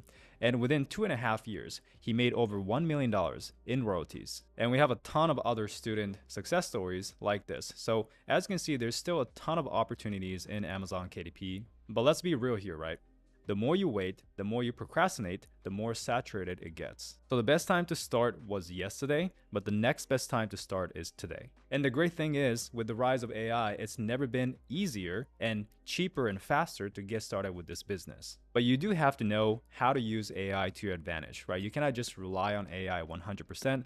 It's a tool, not a replacement, meaning you have to learn how to use a tool, not have it just do all the work for you. So before AI was introduced to KDP, creating just a book outline literally took days, if not weeks, right? Because everything was manual. It was crazy, guys. And so, also outsourcing talents was expensive and time consuming. Like, we had to hire ghostwriters, we had to hire cover designers. Now, AI is replacing a lot of those. We still do use it. That is true. Type, AI. but a lot of books you can create just with AI now, which is pretty insane. AI helps so it was so a lot much harder stuff. to start Makes it go by KDP. so much but with the quicker. rise of AI, you can use ChatGPT to create book outline, description, even writing some content, right? Midjourney can generate AI illustrations, even book covers. There are other AI image generators that's really good for book covers as well. There are softwares that automatically manages Amazon ads, which is new as well. Before you have to do everything manually. Maybe And I there are should a look ton of into that. other AI Softwares tools for various tasks too. So the bottom Amazon line is a ads. lot of I things wonder what we softwares used to have to there do are. is now being replaced Maybe I with should look AI. into that. But with that being said, could try this that. is one of the first things you have to See if understand when you hear this is anything that goes and you cannot something just goes well, rely just solely on AI. maybe Because make a even video of though it, AI is teaching you guys absolutely how to use amazing, it so you if guys you can try sell to books write a too. whole book just from AI without adding your own input or tweaking the I wonder what content, softwares. 9 times out of 10, that book is going to suck. And producing bad book is not how you succeed in this I'll probably business. do So more once again, research AI is an amazing off-stream tool, on that. but it's not a replacement, right? It's not going to replace you. It's just going to help you create better books faster. So you still have to tweak the content, humanize it, improve it. So this is an example of a AI written book. And on the surface, it looks decent, right? But if you scroll down to the reviews, it's getting a lot of negative reviews and comments regarding how it's using AI and it's not working, right? You can see here, AI gone wrong, AI pictures don't match the words, everything is AI generated, illustrations don't match the story, it just doesn't make sense. So this is what I mean is you can use AI for a lot of things, but you cannot just completely create the book with AI. But there are examples of AI generated books that are doing really well. So on the other hand, this book right here, Inspiring Stories for Brilliant Boys, the cover is pretty AI. I'm confident that they used AI to create this book, but once again, they probably tweaked the content significantly, right? And for that reason, this book is doing really well. It's generating hundreds of dollars every single day, and people are liking the content. So if you know how to use AI, you can create good books. This is an example of a bad AI created book in the coloring book space. If you look at the images here, a lot of things screams AI, like the hand is blending into the cow, right? It makes no sense. On the other hand, this is an example of using AI correctly. So it has amazing reviews. It's making hundreds of dollars every single day. And these are the illustrations. So I'm confident that what they've done is they used AI to initially generate the pages, and then they used Photoshop or some kind of image editing tool to fix up any, AI errors. And this is the final product. It looks really nice. It looks really clean. So another example of how you don't just, copy paste and rely on AI 100%. You use AI to speed up the process, but then you tweak it after to make sure it's good. Yeah, when I did my coloring books, I did use AI. You gotta validate the It took topic before creating quite a the bit of book. time So trying to most find the people perfect pages. think of an 'cause idea and they don't even check AI if just other people are interested in that distorts idea. Right? They get everything. excited about whatever idea they have. It's a lot of They fine create the tuning. book. They spend a lot of time and energy creating the book, and then they're like, all right, I wrote this book. How can I get other people to want this? And that is the most backward approach ever. So I had this one student in my coaching program that was doing exactly this. He joined KDP. He didn't validate the topic before creating these books, and he ended up making about $100 in his first 6 months of doing this. But after I showed him how to fix this and the correct way of doing it, he went on to make over $5,000 in a single month, to hitting $10,000 in a month shortly after, to doing over $2,000 per day pretty consistently. And now he's traveling the world. So the big question is, how do you do this? How do you validate the topic before you create the book? Well, it's as simple as asking, are similar books on this topic selling well? If other books are selling, then that means people are interested, there's demand. So then that tells you that you should go and create the book, right? If no other book on the topic is selling, then it's probably because no one's interested in it. So that means you should skip the idea. So this is the step-by-step process on validating the topic. Number one, you want to search for your book topic on Amazon, right? If you're doing ketogenic diet, just type in the topic ketogenic diet. If you're doing animal coloring books for kids, just type in animal coloring books for kids. So just type in the topic. Check that on Amazon, and you want to check the bestsellers rank, okay? If the bestsellers rank is below 80,000, that book is doing an average of $500 per month. So to get the bestsellers rank number, you can use tools like BookBeam, which is a paid tool. You don't have to get that if you don't want to. You can also use DS Amazon Quick View, which is a completely free Google Chrome plugin. So just search that up on Google, download the plugin. Once again, it's free. So this is how you do it. You just type in the topic. So in my case, if I want to check the topic of decluttering, I'm going to type in decluttering on Amazon, right? And on the search results, I'm just going to start checking what's the ranking it has. This is way below 80,000, and for that reason, it's making way more than $500 a month. But this is one book on decluttering that is selling. There's another book that's doing really well. There's another book that's doing really well, right? All these books are below 80,000, which tells me that decluttering is very, very profitable. Like almost all the books on page one is selling well. So there's obviously demand. People obviously want this book. And for that reason, now I know that when I make a book on decluttering, then it's going to sell. So now that the topic is validated, the next question I should be tackling is how can I make a book that is better than what's on the market, which is a separate conversation. So to recap, if there are multiple books under 80,000 BSR, then that's a good topic. If there are no books selling on it, then skip it. So now that you understand how to find profitable topics, you're gonna start finding a lot of good topics. Like it's not that hard finding profitable topics. So you're gonna have a bunch of ideas of topics you can go into. But that leads me to another mistake that I made early on, and that is that I was all over the place when I was publishing books, right? I would go into one niche and then I'll publish another book in another niche and another book in a completely different topic. And I was once again all over. I was basically doing what we call the shotgun approach. But instead, what you want to do is to go deep, not wide.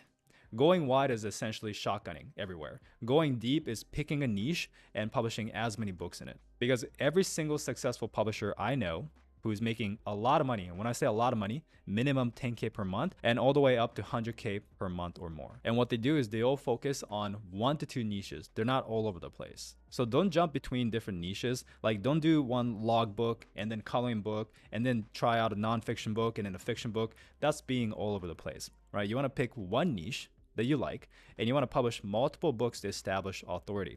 You want to master one book type before moving on. So if you choose to do coloring book, try to learn as much as you can, master the coloring book niche until you are so good that you're bored. And plus you have your team, running the business for you, that you have the bandwidth to try out another niche, right? If that's the case, go ahead and do it. You do whatever you want. But if you want to make as much money as possible, you should really be focusing on one until you master it, okay? Because the more books you publish in a niche, the better you understand what works, what kind of topics sell, how you should position the book, how you should title the book, what topics people are responding to, what problems do the customers face that you can solve in the book. Those audience insights comes from being in the niche for a long time. And this is exactly what this student did, right? That took him from being a complete beginner in KDP to joining my coaching program and hitting over $6,000 in a month, and shortly after hitting over $58,000 in revenue. And that is him on the left. So obviously these aren't typical results. Like just because you join my coaching program or do this, that doesn't guarantee that you're gonna make 6 figures a year and travel the world like these students. These guys worked very hard. They showed up consistently, put in the work, and for that reason, results followed. The thing is, most people don't get the results because they don't work as hard as them. But those who do gets pretty great results. Obviously, I cannot guarantee, but that's what we see. And by the way, I'm not trying to sell my coaching program. I'm only bringing up these examples because people always ask for, actual results and student successes and this and that. Plus, I want to prove a point that if you actually follow these strategies, I want to show you what's possible. The next thing you want to understand is that competition is a good thing. So a lot of people who are new to business, they think competition is bad. If somebody else is doing it, they should not do it. You see this in YouTube comments all the time of people saying, oh, so many people are doing this business already, or so many people are in this niche already, and for that reason, I'm not going to do it. Like, don't you think that's stupid? That's like the worst reason ever to not do a business. If everyone's doing it, it's because it's profitable and it's because it works. If it didn't work, if it wasn't profitable, no one would be doing it. So your question is not whether other people are doing it or not. What you should be asking yourself is, how can I stand out from the competition? What new angles can I bring? How can I be better? So if no one's doing it, it's because it doesn't work. Instead of trying to avoid competition, just be better. You want to study the competitors and the demand and ask yourself how you can stand out. There are so many examples of businesses that came into a market that other people were doing and they gained their own market share and made a lot of money. As an example, Netflix didn't say, oh, Blockbuster is already renting out movies, so I'm not going to do this, right? That's what most people are saying. You know, this niche is too saturated, other people are doing it. Instead, Netflix saw what Blockbuster is doing and they're like, I think I can do better in this movie rental niche. So they came in and now they transition into streaming services. But this is a good example of going into a market where there's already competitors. Blockbuster, you know, the red box thing that you can rent movies from, right? There are other services out there, but Netflix just did a better job and it won. And after Netflix came out, now you see Hulu, Amazon Plus, Disney, everyone's coming up with a streaming service. All these other guys didn't say, oh, Netflix is already doing it, we're not gonna do it. They just came in saying, how can we be different, right? Disney has obviously the Disney angle, you know, Amazon Prime has the Amazon angle. So everybody has their angle and everyone's making money. So you just have to come up with your own angle. So in terms of Amazon examples, this is a good example. So this book blew up. It was like the #1 best-selling book in the entire bookstore, I think 2 years ago, made a crap ton of money. Even right now, it still makes hundreds of dollars a day. So the way this book did well is because it's not like, you know, interesting facts book is a brand new concept. A lot of people were doing it. But no one had this book cover design where Einstein's brain exploding. This was the first one. And for that reason, it was like a really high impact book cover and it sold really well. So this is one example of standing out, and that is simply to have nicer packaging.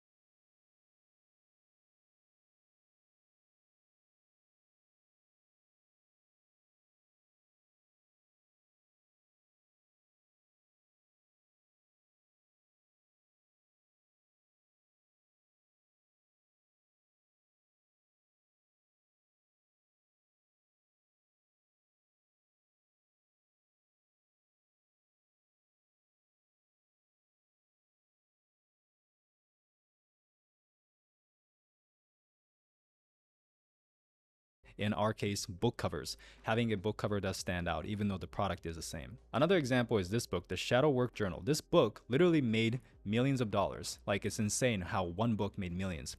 But this book blew up on TikTok. So the Shadow Work Journal is not a new concept, right? A lot of other books are also doing it. This book has a pretty nice book cover right now and it has a lot of reviews, but it blew up because the publisher or the author knew TikTok marketing, which was a new thing back in the day, right? As you can see, it's a smash hit on TikTok. A lot of people started talking about this. So the point is, you can have the same product, right? But you can be better at marketing, and that can be your angle, which in this case it was. So the first two examples showed that you can have the same product as everyone else, but you can stand out by either having different packaging or marketing. Well, this is an example of actually having a different product, right? A unique product. And in this case, it is a reverse coloring book. So a lot of people are doing coloring books. You can go the complete opposite way, calling it a reverse coloring book, right? It's new. So this is a pretty simple one. The product is just unique, you know, so you can obviously go with this angle too. So there are many ways to stand out, but the point is, competition is simple one. The reverse coloring book. So a lot of people are doing coloring books. You can go the complete opposite way, calling it a reverse coloring book, right? It's new. So this is a pretty simple one. The product is just unique, you know, so you can obviously go with this angle too.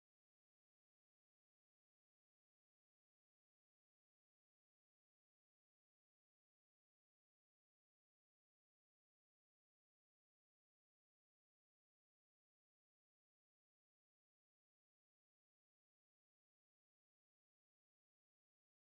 is competition, simple one. The case, it is a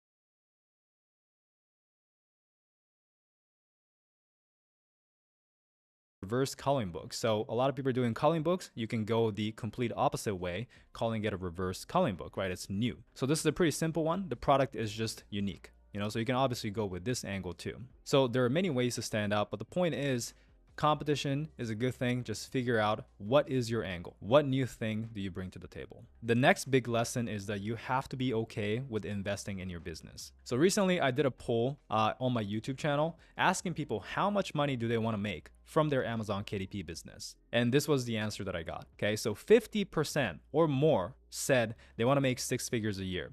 Over 16% of people said they want to make 7 figures a year, right? And 9% of people said they want to make FU money, meaning it's like more than 7 figures. So if you add all this up, more than 75% of people, out of all the people that answered the survey, said they want to make 6 figures a year. Now, 6 figures a year is a top 1% income universally, right? Even in the US, it's top 1% or something, I think. And what's crazy is that even though 75% of people said they want to make 6 figures a year, the same people absolutely freak out when I say you have to invest, let's say $70 on this tool that's going to help you do keyword research, or that you should hire ghostwriters to speed up the process and have a professional writer write the book for you, right? Or you can invest $30-50 on a book cover so that you have an attractive book cover. Whatever. Whenever I mention that you should invest some money into the business, they freak out. Or sometimes it's not even about the money, right? When I say you have to, work on this business every day consistently for, multiple months to see results, they absolutely freak out because they want to see results within the first 30 days doing, 1 hour a week or something. Isn't that crazy? Like 75% of the people want a top 1% income, and yet very, very few people are actually willing to sacrifice and work like the 1%. You have to understand that if you want something in life, you have to give something of equal value. Like you cannot get something for nothing. If you want to buy something, you have to pay money for it, right? For like if 5 you want minutes, a good relationship, you got to work on it. If you want to lose weight, you have to put in the effort of, going to the gym or eating less or something. Basically, if you want something, you got to give something. It's an equal trade. So it just absolutely blows my mind how many people want a 6-figure or even 7-figure salary without wanting to do anything in return. Like I was saying, anyways, the good news 6 figures with is a lot of KDP money. is that you I don't mean, I would always love just have to make to a invest couple grand a money, month off right? of If you don't this. have the money, you can invest the time. Every single step That would in be the the KDP goal, business really. process, you can do it yourself. And hopefully but if you don't have the time, go let's say that you are a direction, busy but individual, I don't you expect it have at a all. full-time job,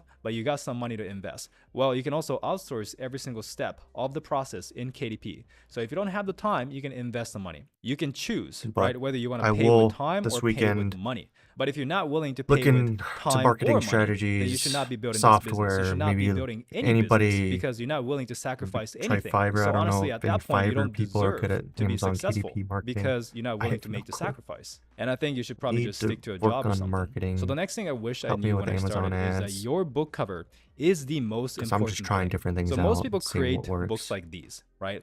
Very, very extremely generic. Exactly I've why never seen you should this. outsource, and that's the design looks pretty point. And once you start makes $4 in royalty, I think you're gonna make for 1 year, and I didn't get any results. I get comments like that all my. They didn't do KDP for 1 year. They did KDP for a couple hours, and then they waited 1 year watching videos. So that is a perfect example of just consuming without producing. Consuming is like watching videos, reading posts or whatever. As a consumer, you're learning, but you're not making any money because learning does not make you money. You have to produce, make more books, market those books, right? Those actions is going to lead to more money. So if you're waiting until you feel 100% ready to get started, that day will never come. That's Like true. literally never. Okay? That's true. You You will just got to never do feel it. 100% That's the ready. thing. You will always With feel anything, like just do you're it. missing something, that you don't know something until you actually take action. Successful people learn as they go. They start real quick. And then, by taking action, by making the mistakes, they learn from it, not from consuming content. Your first I've book made a will lot of probably mistakes. suck and it might flop, right? But that is okay. spent a Like lot the of money beauty of making Amazon KDP all my is that mistakes. your book will stay on Amazon for life. And even a bad book is going to make some sales, right? I cannot guarantee anything, but usually it does.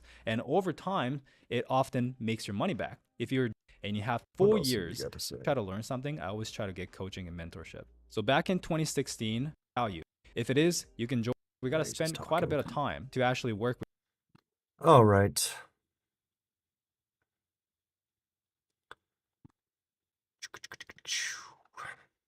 I think that's it for today, guys. We had a nice little welcome back stream. I do have to wake up early in the morning. I have to wake up at 6 a.m. So, yeah. I think tomorrow we're gonna make another book. I think we're gonna make another Little Learners book. I think I'm gonna stick with the kids. I'm not gonna make any more Sudoku or any other like adult activity books. I think I want to stick with the kids niche. That's what I want to stick with. So maybe just stick with the same series I'm doing right now. And just do different themes, all that stuff. Maybe that's what we do. We'll do that. And what was I gonna say? I think this weekend I am going to focus on off stream. There's gonna be off stream. I need to look up marketing software for Amazon KDP. John Dalwood said there was some, so we could do research on that.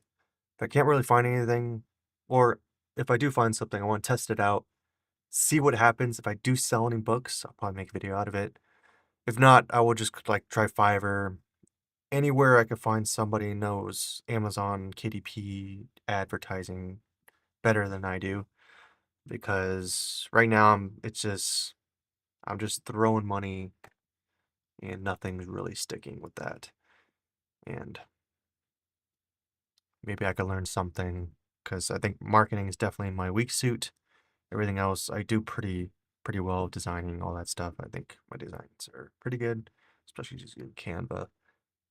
But yeah, we will be back tomorrow, probably around 5 p.m. PST. So, and we will start a new book tomorrow, and we'll see how that goes. But yeah, that being said, thank you guys for watching. Please remember, hit that subscribe button, smash the like button, and thank you everybody who was in the chat. I love talking with everybody, it keeps me entertained. And I do like to talk to you guys, help you guys out, all that good stuff. And I will see you guys tomorrow. Peace out, guys.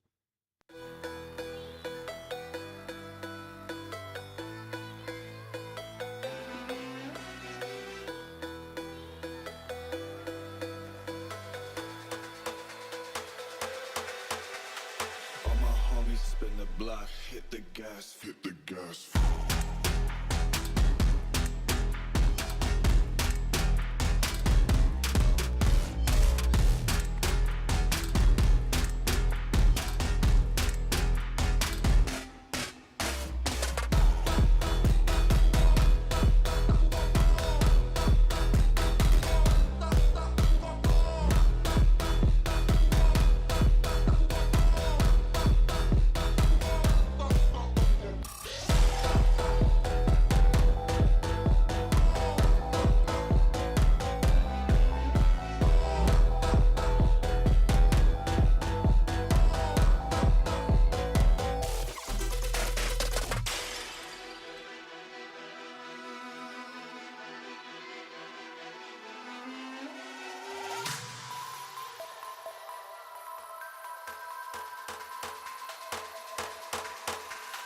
All my homies spin the block, hit the gas, hit the gas.